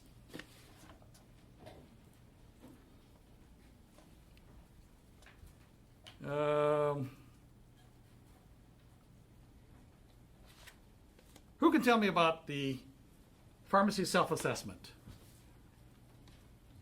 Anybody? Self-assessment? I'll take a shot at it. Ms. Tuma? You have to do a self-assessment every odd year, every other year before July 1st. Very good. Any other time? If the pharmacy in charge changes... Pharmacist. If the pharmacist in charge changes after July 1st, then you have to do it again. Okay.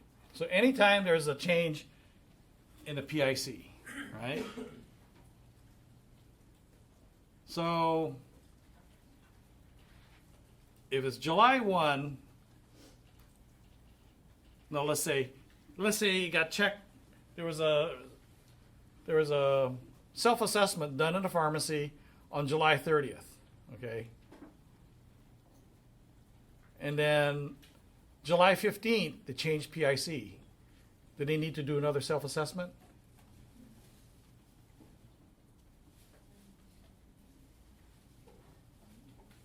What do you think? You just told me the answer. Yes, they do, because there's a new PIC. If there's a new PIC assigned on June 15th, and he does a self-assessment, does he have to do another one before July 1st? No, because the one on June 15th is within 30 days of the July 1st date. Okay. I think I mentioned before what documents the Board of Pharmacy Inspector is going to ask first thing he comes to your store. First thing he's going to ask for, he is going to want to see the pharmacy license and the DEA registration. Next thing he's going to want is the licenses of all the people that are currently in the pharmacy. It's all the technicians, all the interns, all the pharmacists. Okay. Then he's going to ask for your most recent biennial. Biennial means every 2 years. Your most recent biennial controlled substance report, your inventory, and your most recent self-assessment. So what is the self-assessment for? What is it for? Anybody? Mr. Carr. Self-examination and education. Okay. So when you say self-examination, to make you a better person, or for what is this for? To prevent errors from happening.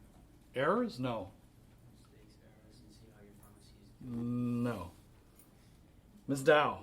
Isn't it for to make sure that the pharmacy is in compliance with the federal and state pharmacy law that you're following through? That's right. Is to make sure that you're in compliance with the law. Okay. And if you remember on the forms that I have posted on Blackboard, you put X either in compliance or X not in compliance. So what if you're not in compliance? We just marked the box there. Are you okay? What do you think?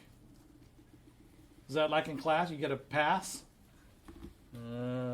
Who's that? Miss Trang? Miss Trang? You have to fix it. Basically, the self-assessment is a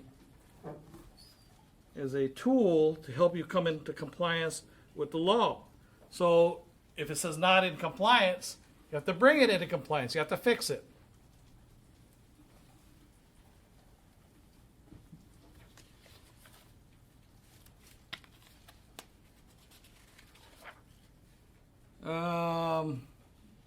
Let's see.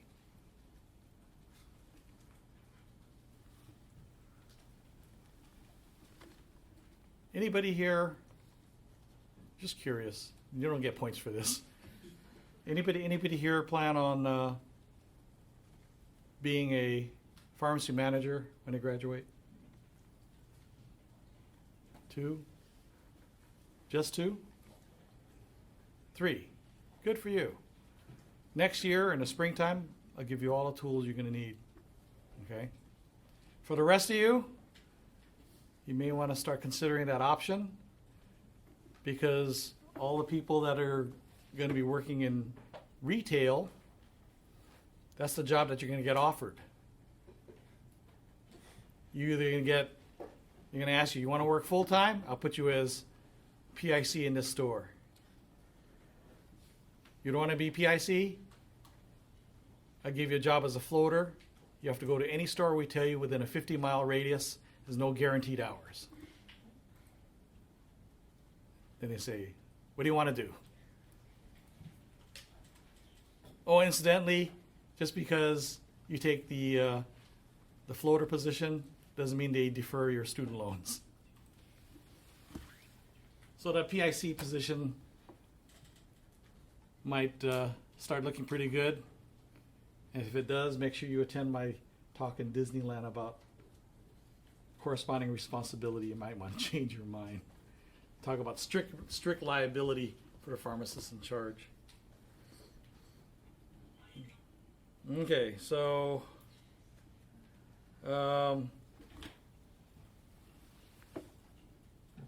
can you be pharmacist in charge of more than one pharmacy? What do you think? The guy that's going to be pharmacist in charge, Mr. Locke? Yes, you can. And any restrictions with that? 50-mile radius. 50-mile radius? Yeah, you have Not exactly.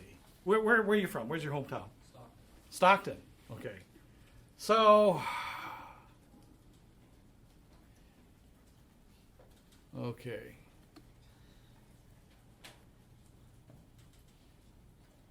Trying to make the geography work. Let's say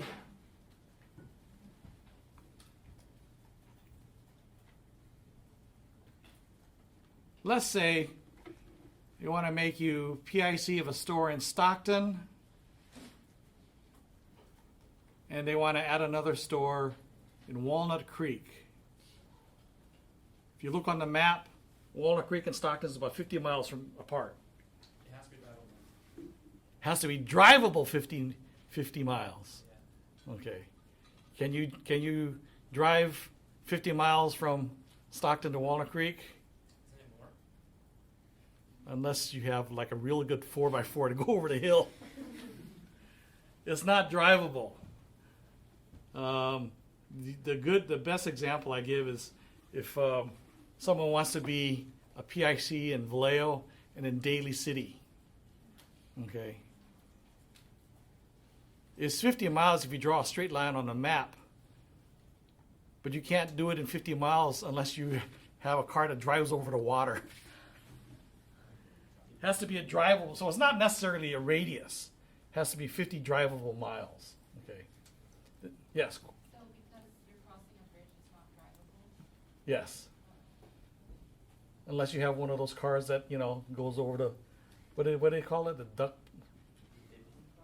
Huh? Amphibious car, yeah. Yeah. And I wouldn't want to drive one of those on a day that the water's choppy. I mean, it's bad enough when I take the ferry to the Giants game and it's, I mean, I was in the Navy, but sometimes even on the bay when it gets real bad like that, you get sick. Okay.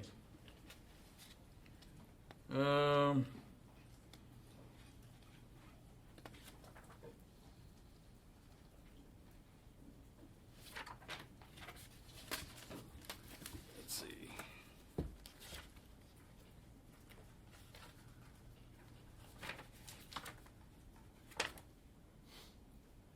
Oh, you know what?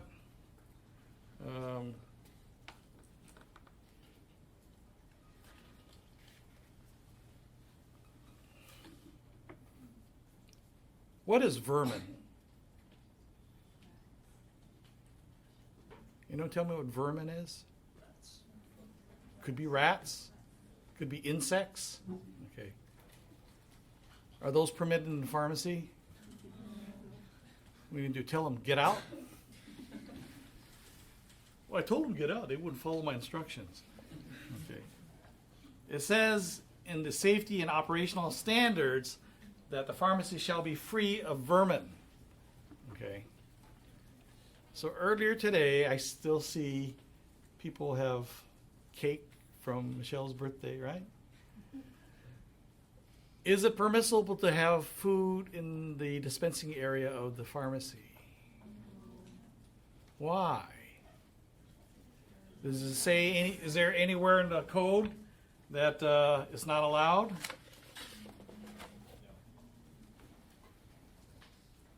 So why would the inspector write a violation report up if he finds food in the dispensing area? In the dispensing area or someplace where drugs are stored. And who is that? Is that Miss Sandhu?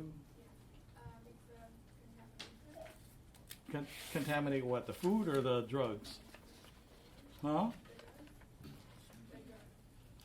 So they're afraid that you're going to put the cake in with the pills? Is that what they're afraid of? Hmm?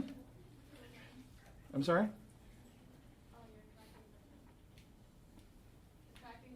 Attracting vermin. Okay. Because where you have food, you have vermin. That's why the only consumable that you could have in the dispensing area is water. You could have things in a separate break room, but you can't have food in the dispensing area. Okay.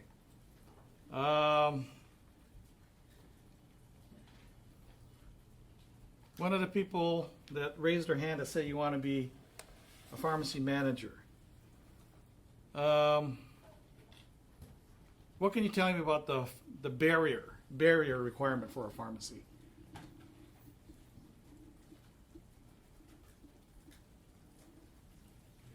You want to be a pharmacy manager? I don't know what I want to be yet, When you grow up? Ms. Wang, right? Happy birthday. So what does it say about the barrier? there has to be a barrier between the drugs and the public, and the pharmacist can still see over that barrier. Okay. So, and the pharmacist is responsible for the security of the pharmacy? Did they say that? Yes. Yes. Okay. Actually, not just any pharmacist, the pharmacist is in charge, right? PIC? Shouldn't everyone be responsible for that? But the person that gets cited is the PIC. Okay. So, see the ceiling here? Those are ceiling tiles. Okay. It looks like a solid, but if you got a really long pole and you pushed up on it, each of those tiles would push upward. Okay. That's the way most stores are. You have a false ceiling like that. Okay. Now the requirement for the security of the pharmacy is that you have to secure even the ceiling. You won't find this in a law book. This is practical application. I can't tell you how many pharmacies I've opened. So what you have to do is you have to create a barrier in the ceiling. Guys, you know what chicken wire is? Anyone know what chicken wire is? Yeah, I mean, basically it's this mesh kind of thing. I mean, it's not real strong. You can bend it with your hand. You know, if you pound on it long enough, you could probably tear it down. But that's basically all you need. You need, you know, some sort of barrier. It doesn't have to be impenetrable. You just have to make it more difficult. You know, if someone's going to try to steal drugs from your pharmacy, you don't want to make it easy for them. Okay. And that's one of the things that the inspector is going to do if you're opening up a pharmacy. He's going to go and get does he have a broom? When he asks for a broom, doesn't mean he's going to write it. He's going to push up on one of those ceiling tiles and see if you have a barrier above that false ceiling. Okay. Like I said, it doesn't have to be concrete. It doesn't have to be impenetrable. Just to have to make it more difficult. Have to make them think twice about trying to break into your pharmacy. We'll take our second break and come back at 5 minutes after.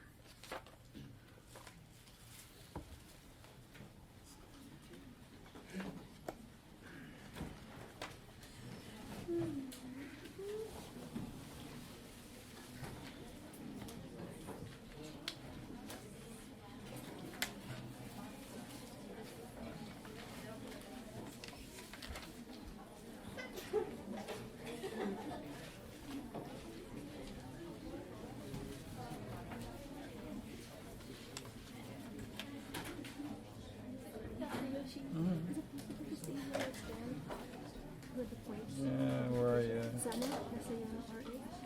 Last one.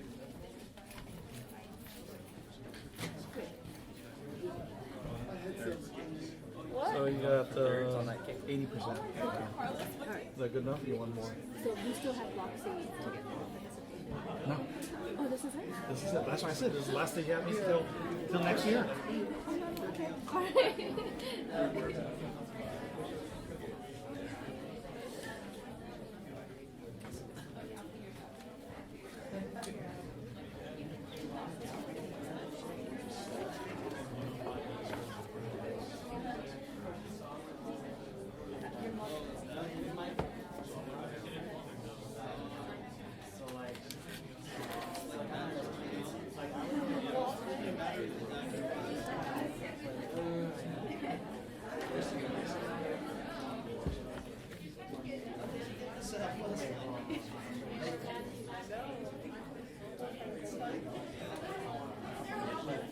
Yes, question? Can I see how much you got?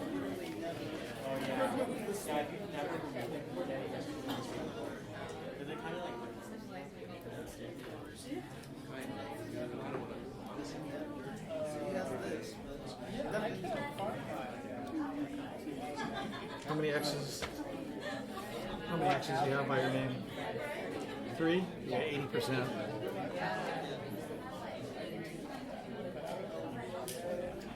Hmm? 75. 2 is 75.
Do you want a piece? No, thank you. It's good.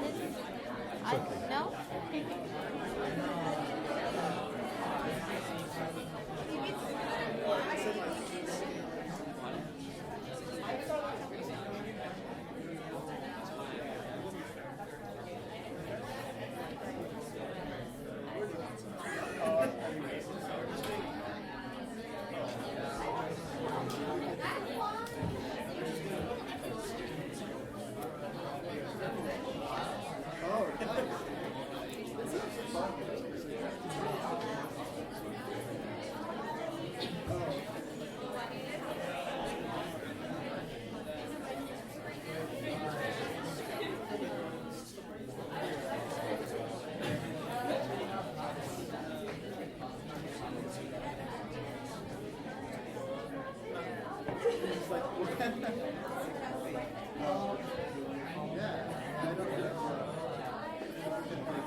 available patient, all I can do is prep prescription, be ready for the pharmacist to check the case back.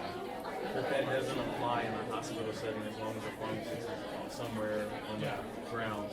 So somewhere on, as long as it's somewhere in that address. And what would happen, like, if we were under the impression that they were still on the address, but then they actually left without us knowing? And then we, like, consulted the patient. Would that be on us, or would that be on the actual pharmacist? It would be on the pharmacist.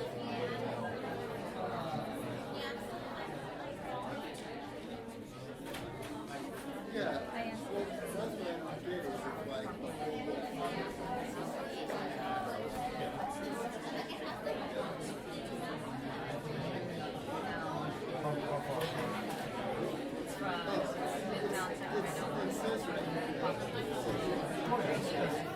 That's only about 5 to 6 miles. That's fine.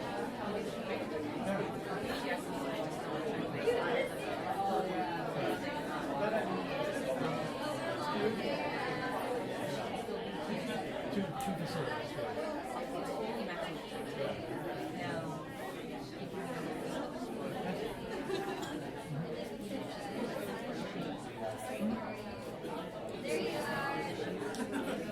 I'm sorry?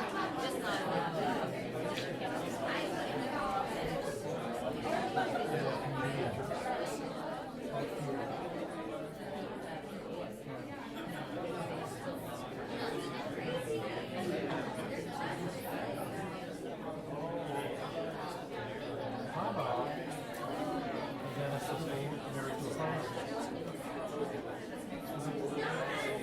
Can the dentist can the pharmacist and the pharmacist be married to the dentist?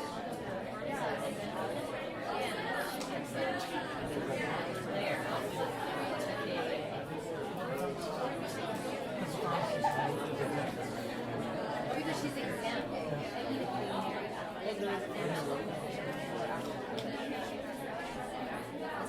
If the pharmacist owns the pharmacy, not a problem.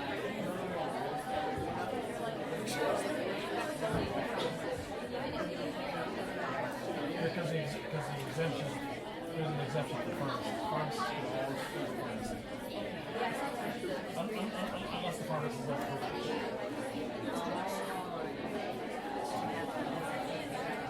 Restricted. Like if they're convicted of stealing narcotics, you don't allow them to be owner of the pharmacy. Okay. Yes.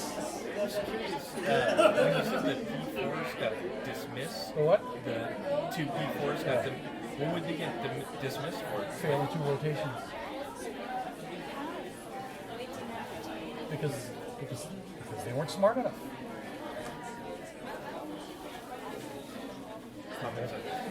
Well, not just I mean, clinical knowledge. They didn't know how to maintain the patient's blood pressure, when they start bottoming out. They didn't know what drugs to administer during code blue. They didn't know what drugs are contraindicated in certain, By the time you're P4, that means you're like 80% pharmacists. You should know this basic stuff. Gotcha. Would you want to graduate someone that didn't know how to keep somebody alive? Probably not. I mean, the calling is not, that's what I said, calling is not just passing the exam. We're making the students one step closer to having patients' lives in their hand. If this guy can't do it, I don't want him licensed as a pharmacist.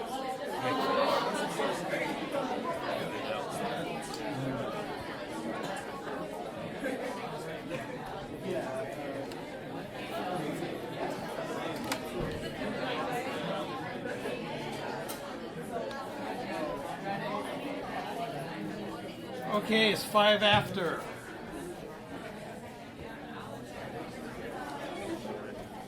Ms. Ciclolo, may a physician own a pharmacy? No. Ms. Samra, may May a physician assistant own a pharmacy? No.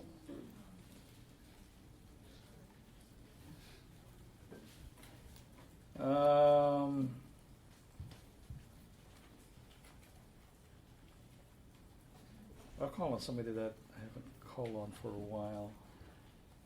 Jesse Wynn. Where's Jesse Wynn? Okay. So, may a nurse who is married to a dentist own a pharmacy?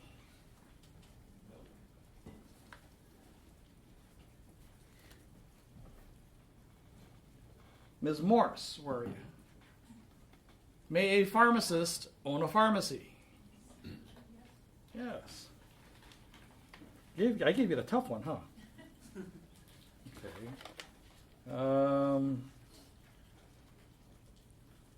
Juan B.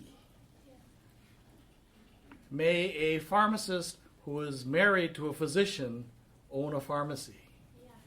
Yes. Okay. Why? Huh? It's pharmacist. Okay. The rule is anybody who is able to prescribe or write a prescription is prohibited from owning a pharmacy. Anyone who has a community interest in someone that can prescribe or write a prescription is also prohibited from owning a pharmacy. The exemption is if the person is a pharmacist. A pharmacist may always own a pharmacy unless their license is restricted. Okay. And your license would be restricted if you got caught stealing narcotics or something like that. Then they won't let you be a PIC and they won't let you own a pharmacy. Okay. Now here's a good question. And we'll ask Ms. Wobble over here. She's smart. She got the answers from her sister. She goes, no. Is it permissible for a physician can prescribe, right? Is it permissible for a physician to own stock in CVS Drugs? Own stock.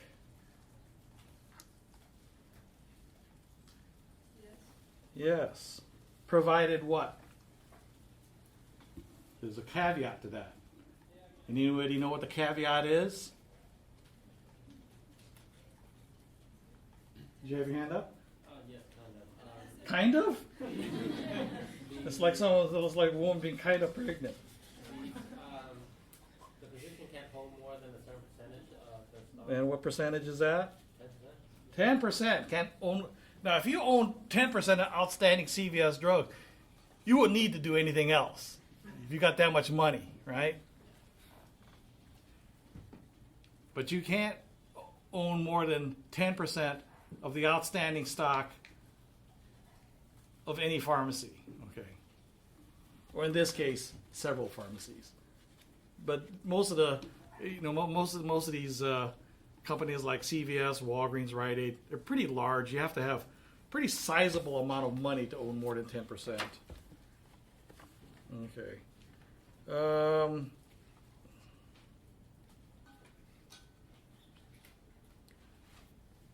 Is it permissible? I'm sorry, you had your hand up? Yes. What about if it's available in the stock market as a property stock? Anyone can buy, like a CVS stock, Walgreens stock? Anyone can buy it. Yeah. Just as a share, just having a share in the stock market. That's fine, but if you own more than 10% of the outstanding stock, it prohibits you from being able to own a pharmacy. So in other words, if you're a prescriber, you can't own more than 10% of the outstanding stock. You have to sell some of it. Okay? Of course, if you had that much money, I'd just better stock to buy than CVS. If you ever get a chance, anybody work for CVS? Google 10 worst companies to work for in America. Guess who's number 10? Somebody had their hand up. Yes, question. I just had a question regarding why that law is in place, I guess. Okay. Why is that law in place? Okay. So right now,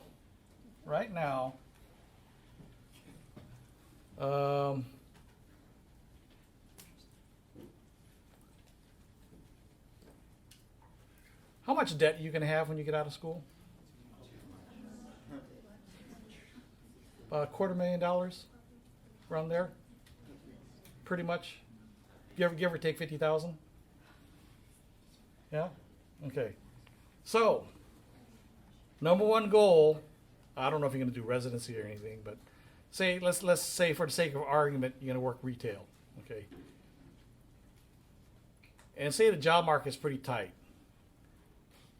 So you take the best job that you can get.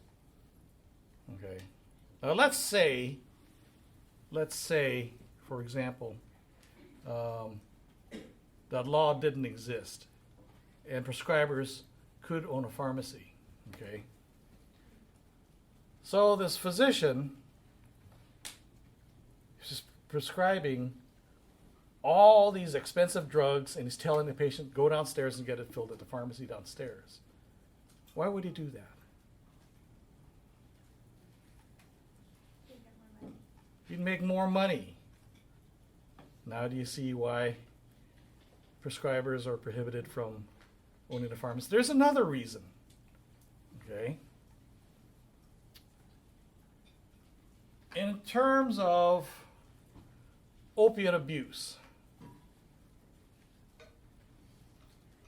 what professional category you think has the highest incidence of opiate abuse? Close. Attorneys. Who's number 2? Physicians. Okay. So, physician says, comes down to the pharmacy, and because he owns it, and you're his employee, he says, give me some morphine.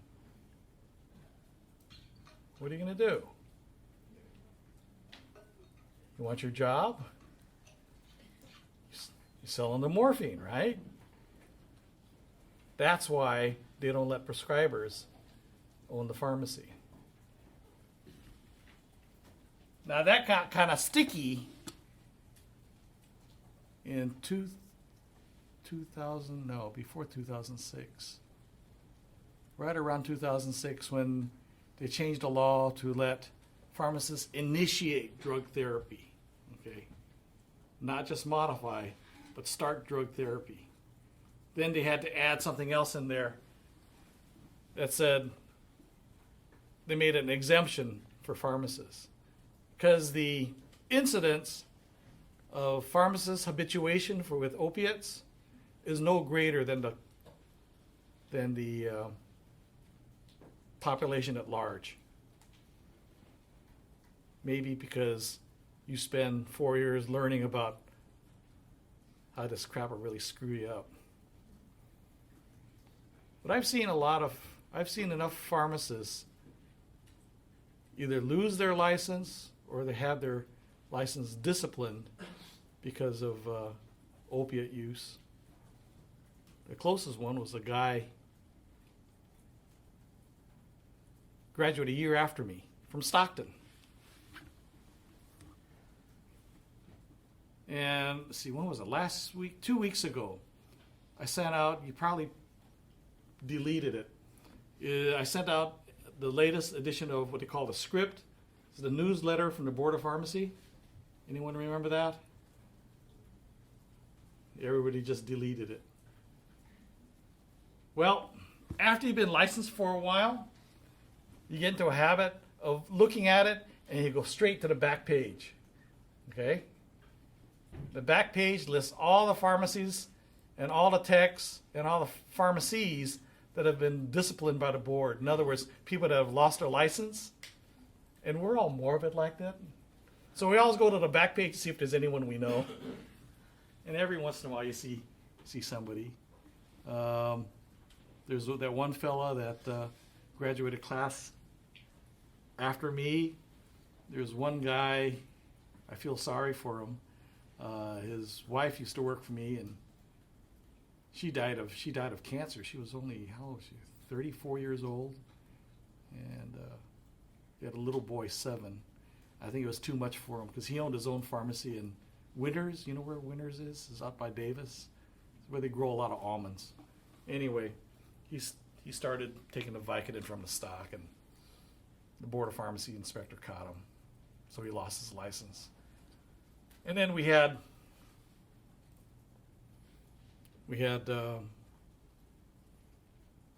one fella, he didn't lose his license, but he got restricted.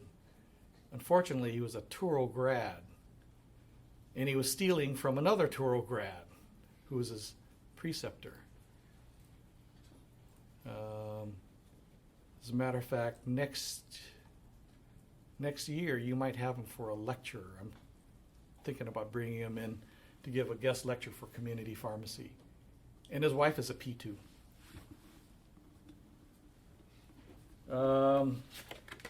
Let's see. Oh, I know. Let's talk about. Let's go back to hospitals, hospital pharmacy. Okay. So there are certain FDA requirements for manufacturing. But in California, you can repackage. Okay. You can repackage medication in the hospital for your own use. There's an exemption for that in the FDA. Now, here's a question. Can one hospital repackage medication for another hospital? Yes. What do you think? I'm sorry? Yes, as long as those hospitals are written on the repackaging label. There's more to it than that. You want to continue, or should I ask somebody else? There's Navade, right? Yes. With the prescribers. No, not prescriber. Prescriber doesn't have anything to do with it. They have to be under common ownership. Okay. And they have to be, I can't remember if it's 30 or 50 miles within each other, but they have to be under common ownership. So when you have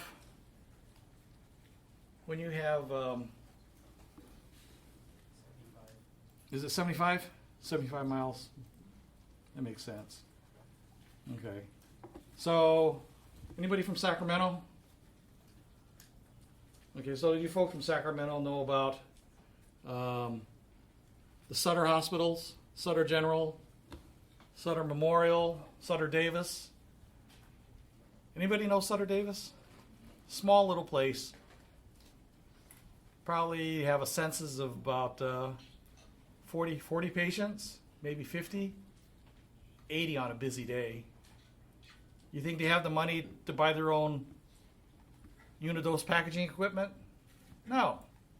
So long as it's under common ownership, the larger hospital could repackage for the smaller one, with the caveat that 1, be under common ownership, 2, be within 75 miles, and they have to have a barcode on the label that can be utilized for bedside administration.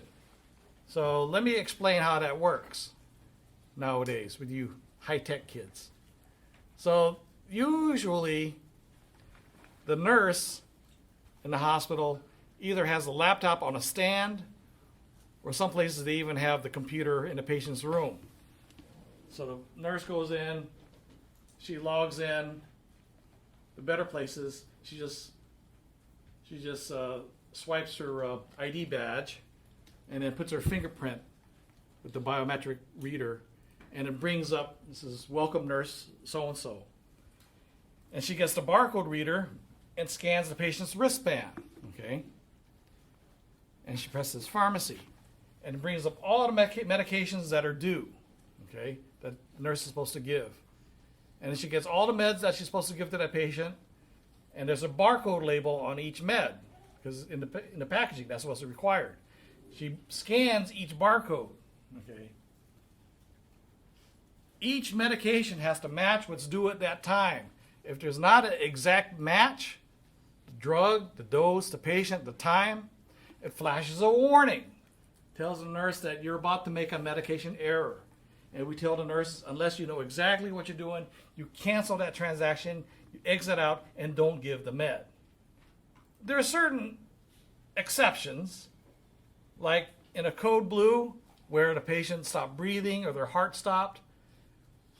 You haven't had time to enter the medication orders because the doc's right there at the bedside pumping on the guy's chest and saying, I need it,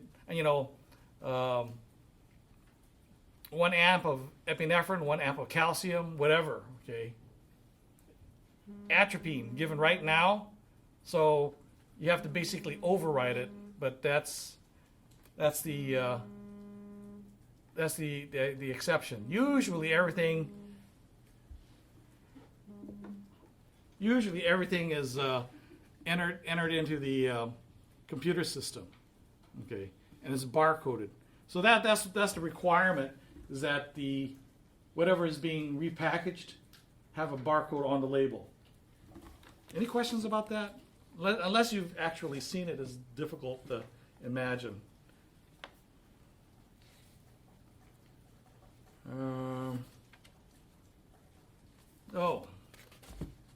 Let's see. I'm going to skip the part on sterile compounding. Dr. Lucinda Chan will go over that with you next semester.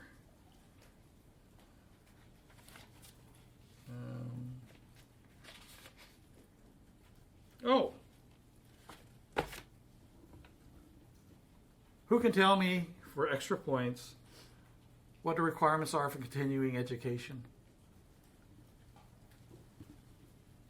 Anybody? Who can tell me what the requirements are for continuing education once you get your license? Well, you thought no more school? Ms. Samra? Every 2 years what? Huh? Every 2 years? You quit getting older, you only celebrate your birthday every 2 years? 30 hours of continuing education to renew your license. Okay. At this point in time, it's any category. Okay, you can get in any category you want. The board is in the process of revising the regulations, so they may require, by the time you graduate, they may require hours in specific areas, but it's not law yet. Okay. My attorney's license, I have to renew my attorney's license every 3 years, and I have to do 1 hour in elimination of bias, so getting rid of prejudice. I have to do 1 hour of ethics. That's strange, lawyers and ethics. And I have to do 1 hour of anti-kickback statutes. And my attorney's license is due for renewal in February, so that's why I'm going to Texas next month to get all my hours all at once. It's not as bad as you think. I mean, some pharmacists, they do a home study. Some pharmacists go to just get it done once a year and go to a big meeting and spend the whole weekend and get all your CE hours. Because one weekend you could probably get 15 hours in 1 weekend if you go to all the sessions. So it's not bad. That's generally what I do. Did I see someone's hand up? No? You answered it already. I answered it already. Okay. So does that mean that you need to, right after you graduate, you got to start going to school again? Is that what that means? Anybody? Nobody? You're exempt for the first year. For the first year, you don't need to get continuing education because you just learned it all. You just passed a Board of Pharmacy exam. That's probably the smartest you're going to be for the rest of your life. Because two things happen. One, you start getting older and you start forgetting stuff. Two, new stuff happens.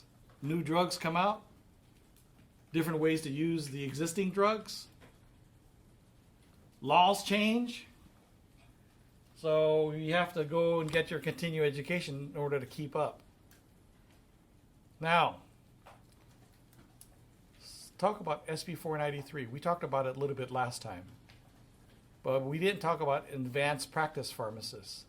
So what's an advanced practice pharmacist and what can they do and what's the requirements? One, two, three. Is Nava there? Well, no. Just for getting licensed initially.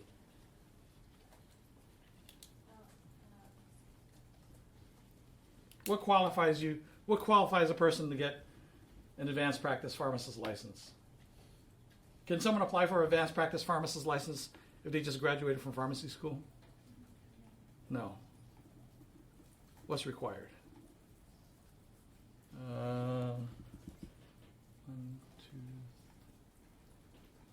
Ms. Kaur? I'm sorry? You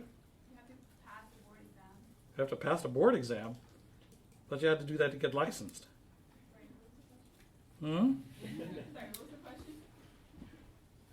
How do you qualify to get an advanced practice pharmacist license? Ms. Wobble. I'm sorry? Okay, clinical experience for at least a year. Yes. There's more.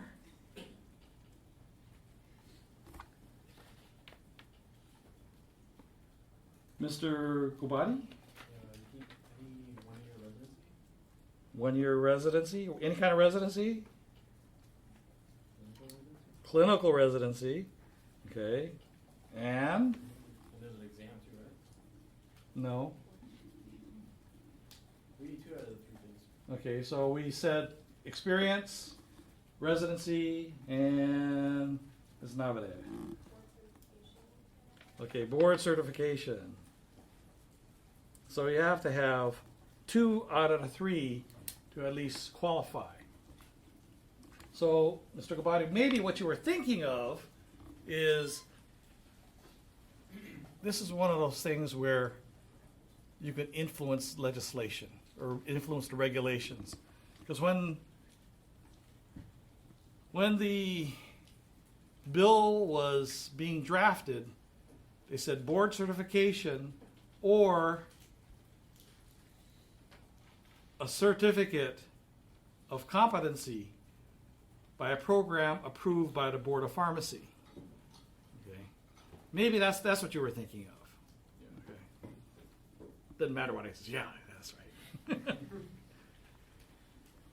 So does anybody offer such a course to achieve that certification? Not currently. Is there anybody working on it? What do you think? Who do you think is working on it? Were you guys going to school? Dr. Ip and I are working on it. We're working on a course that's probably going to run about between 30 and 40 hours for pharmacists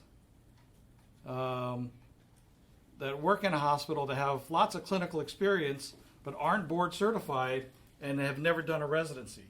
You'd be surprised how many people that are out there that are like that. Okay.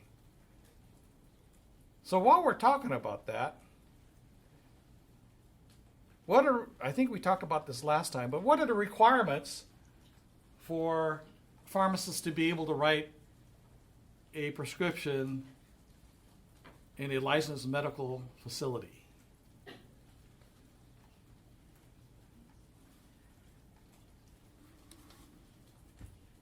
This is from last time, Mr. Cook. I remember protocol was one of them, and standard protocol. You have to have a protocol approved by a physician. Any qualifications for the pharmacist?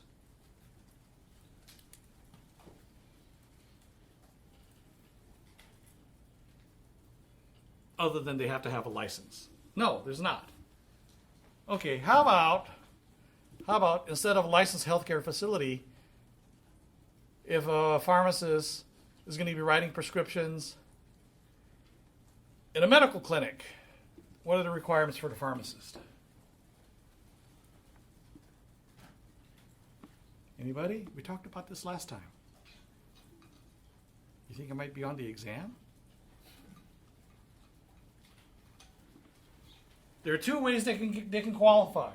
One, they have to have direct patient care experience. Remember that? Or clinical residency. Okay. And now we have a third category, advanced practice pharmacists. Okay. And people are saying, boy, advanced practice pharmacists, it's a new thing. You get all these new abilities. It's actually not new abilities. It's the same thing that pharmacists have been doing in the hospital and in the clinics, only now they're not restricted to the hospital or the clinics. They could do it anywhere. Okay? They could do it anywhere. And the board hasn't ruled on this, but I think that you can double dip. So if you do a clinical residency, that by definition means that you've just had 1 year of clinical experience. So if you complete the residency, I think that counts for both. So you get 2 out of 3 just by doing the residency. Okay.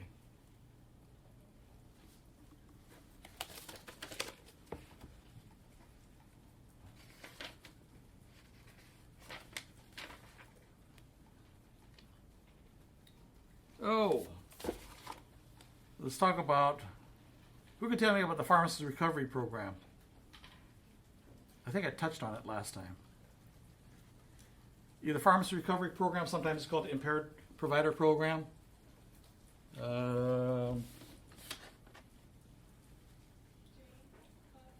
Cug, okay, go ahead.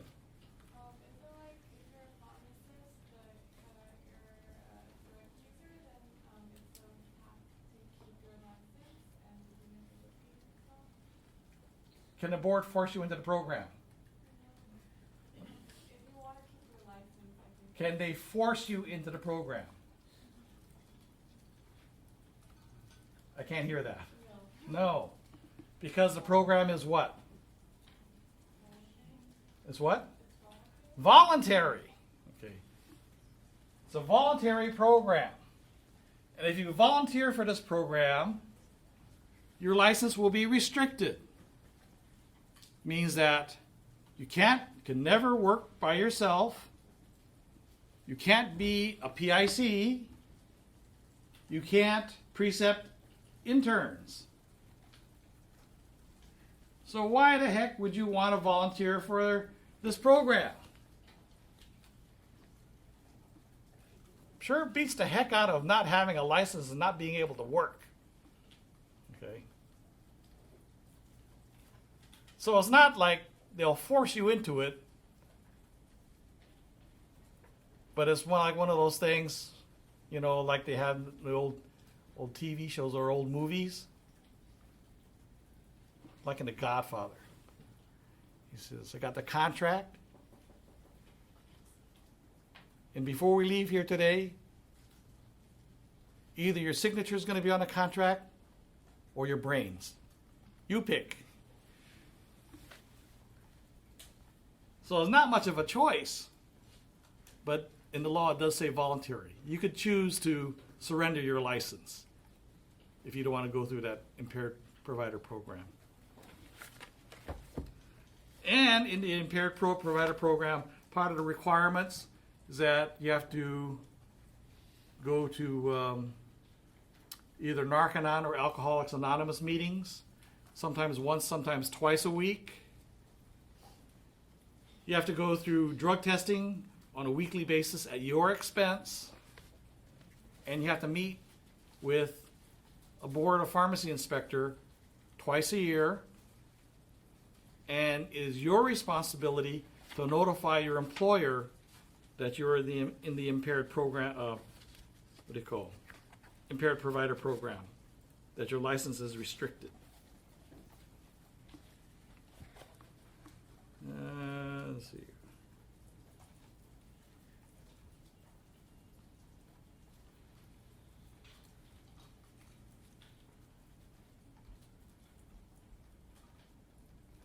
We talked about the quality assurance program. Does anyone give me some details on that? What's the quality assurance program? Anybody need points? Let's see, 1, 2, 3, 4. Is that Miss San? Can you speak louder? I can't hear you. As a pharmacist, if you make any errors, you have to notify the patient or their representative. Is that the quality assurance program? The program ensures that it's a safety net to, like, if any errors occur, it's like medication error related. So if there's any errors, you have the responsibility of notifying. That's not the quality assurance program. That's notification of an error. Ms. Wabo. Is there a way to prevent mistakes? And how do you do that?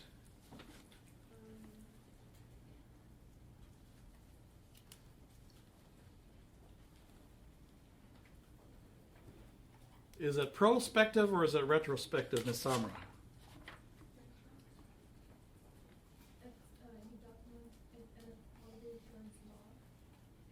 Is it prospective or retrospective? Retrospective. No, in other words, you have to make the error first, right? And then look at it in hindsight. So basically, you're keeping a record of all the errors that were made, and then you do an analysis over a period of time, see if there's any commonalities. Okay. I'll go into more of that in the spring of your P2 year when we talk about quality assurance and error reduction. There's a lot of stuff that you can do. I got a lot of experience there. Okay.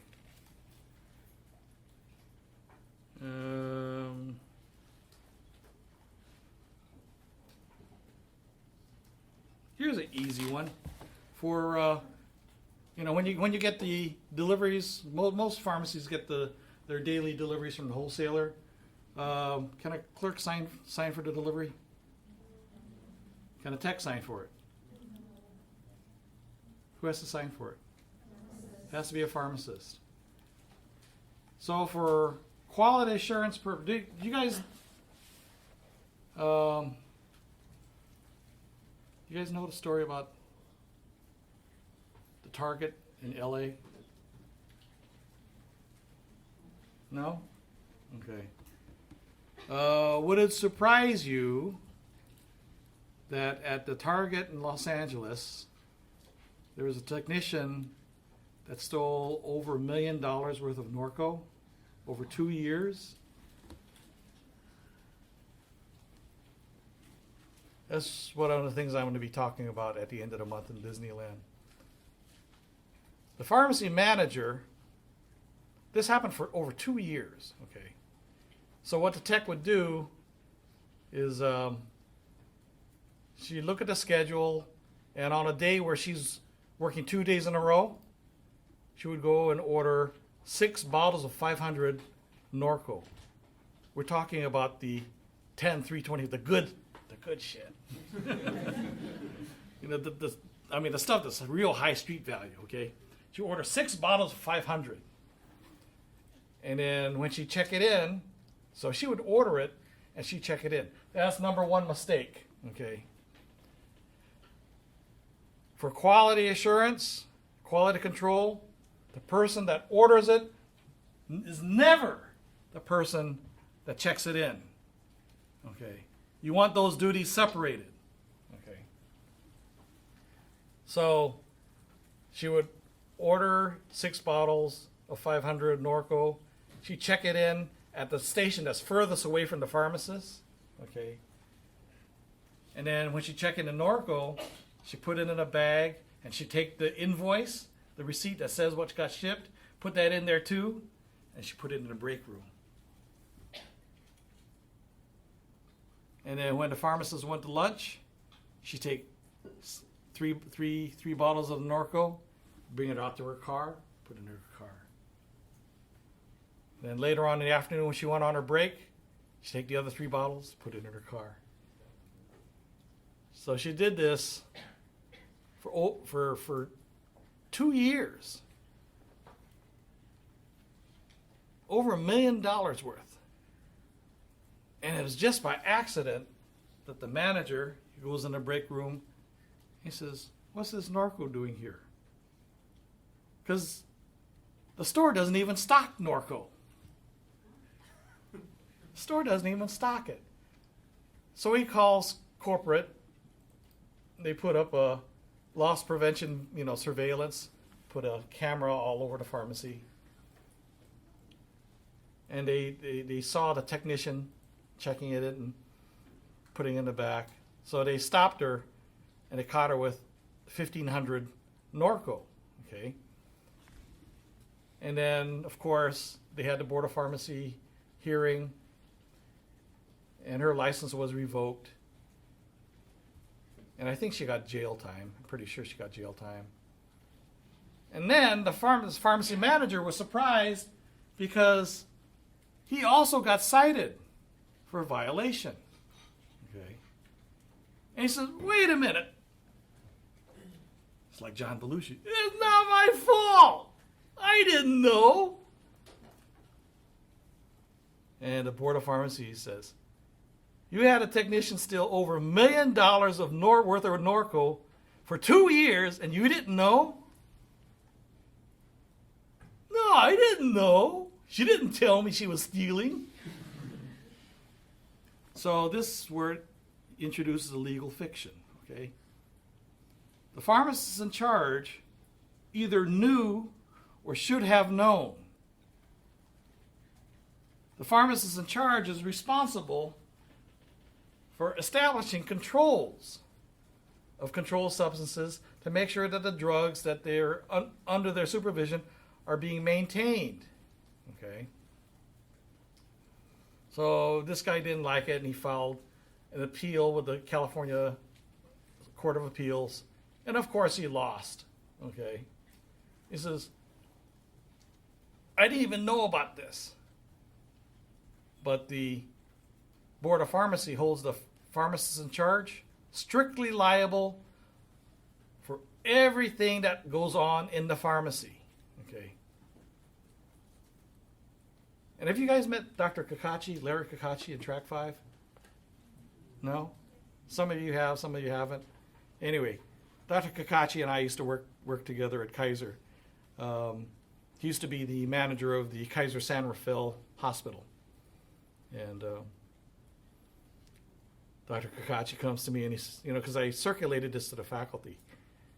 And he says, "Who the heck was approving the invoices?" Okay? Because, yeah, the tech was stealing the packing slips that came in, but at the end of the month, the wholesaler sends the pharmacy an itemized summary of everything that was purchased. And the manager has to sign off on it before accounts payable will send him a check. So he was verifying that they received during that month 6,000 tablets of Norco. Okay. So, anyway, that's what the point I'm getting at here is that whoever orders should not be the same person that checks the stuff in. Doesn't matter, not just narcotics, everything, okay?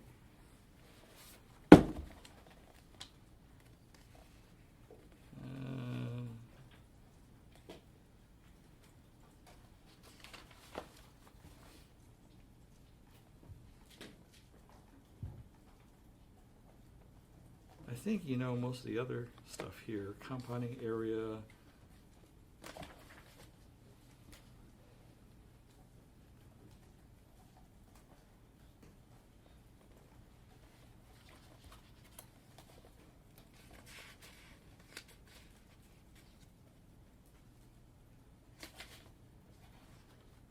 Okay, at this point, I'll just open it up to any questions.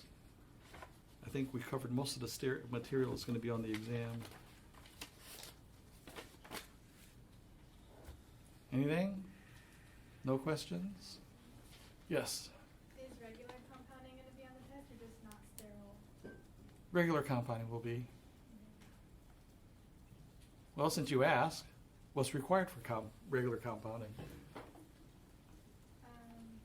To dispense or to make it? What's required by law? Do you cook? When you see RX, what does RX stand for? Well, recipe. Recipe. Okay. A master formula. Master formula sheet. What's a master formula sheet? Put it in parlance that you use for cooking. It contains ingredients and lot numbers and quantities. No, not the lot numbers. Oh.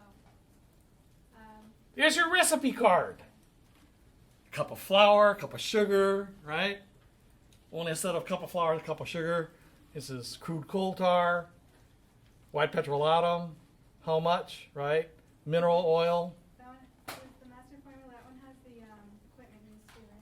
Yeah, the equipment that you have to use, whether it's a balance, graduated cylinder, that's, syringes, that's that sort of thing. Okay. And then there's your log sheet. Log sheet is separate from your master formula sheet. What's kept on the log sheet? Each time you compound, what do you have to assign? Lot number. Okay, and you have to record what? I'm sorry? The date it was made. Date that it was made. What else? Name of the what? Okay, name of the pharmacist, yeah, and the tech. Expiration date. Expiration date of what? The medication. Which medication? The Compounded medication, okay. And the identity of each of the ingredients, the amount of each ingredient, manufacturer of each ingredient, expiration date of each ingredient, right?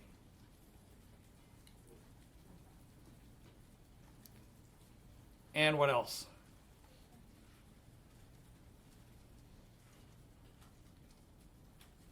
A bud, B-U-D. What's a bud? It's not a beer.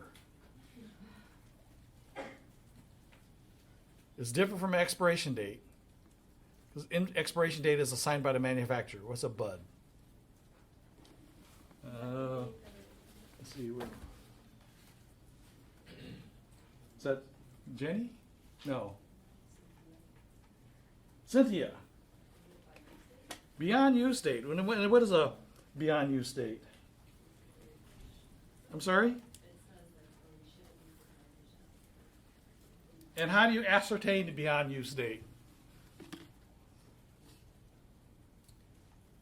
How do you determine what that is?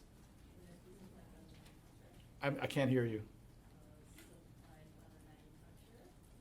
Does the manufacturer tell you? But the manufacturer doesn't tell you. How are you going to get it from the manufacturer? You're the manufacturer. You just talk to yourself. We have drugs for that. Yes. You have to get it tested by a service like Eagle, and it'll tell you the potency. Well, that'll tell you the potency at the time that you compound it. Yes. Then tell you how long it's good for. Range is like 180 days. Okay. Hold on.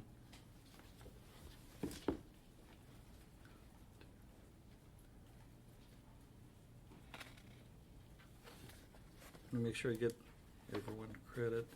And somebody had their hand in the back. Is that Samantha? It should not exceed 180 days for preparation. Okay. But how is it determined?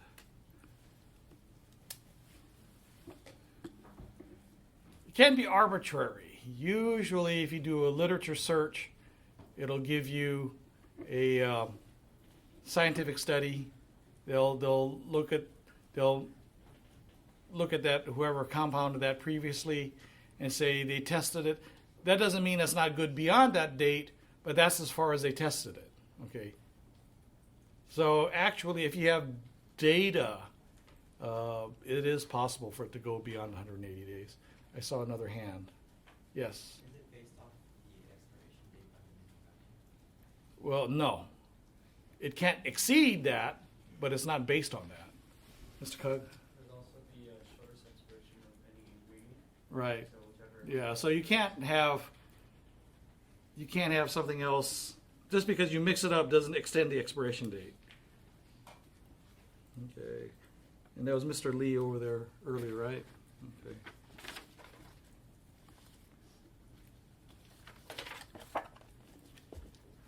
Good thing, and thank you for bringing that up about the compounding drugs. I won't say that it's going to be on the board exam, but it's possible.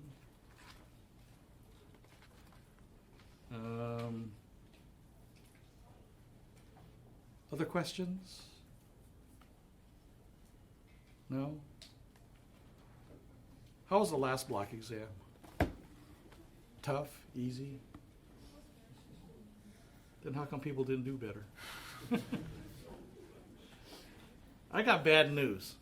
I was talking to Dr. DeSell about this, and most of the easy points were in Block A. So it's going to be harder from this point forward, because a lot of times the SGDs tend to bring you up, but we already had 2 out of 3 SGDs in Block A. He wanted it in Block B, but I said my SGD doesn't work well with the subject matter we're talking about today. You know, it worked better with HIPAA, so I had to do it with the HIPAA lecture. So take advantage of the opportunities available. And because we have so many holidays in the month of October, and I'm not just talking track 3, I'm talking about any of your courses. If you didn't do well in the Block A exam, meet with the professors. Okay, take advantage of the fact that this is a small college. There are forces outside of the local campus that want us to increase the class size to bring in more revenue. We're resisting that because part of the advantage of having a small college of pharmacy is you have access to the professors. Those of you that went to a University of California know what I'm talking about. The chances of you getting in to see the professor is like zip. You know, you probably end up just talking to a TA. So take advantage of it, you know. And most of the professors, in fact, I can't think of a single one that says that they're too busy to talk to you. But I encourage you that if you want to talk to them, start making plans now, because there's so many holidays in the month of October that the Block B exam is going to be here on top of us before you know it. Okay. So unless there's any other questions, I think you guys are done for today. I made you suffer enough. Good luck on the Block B exam.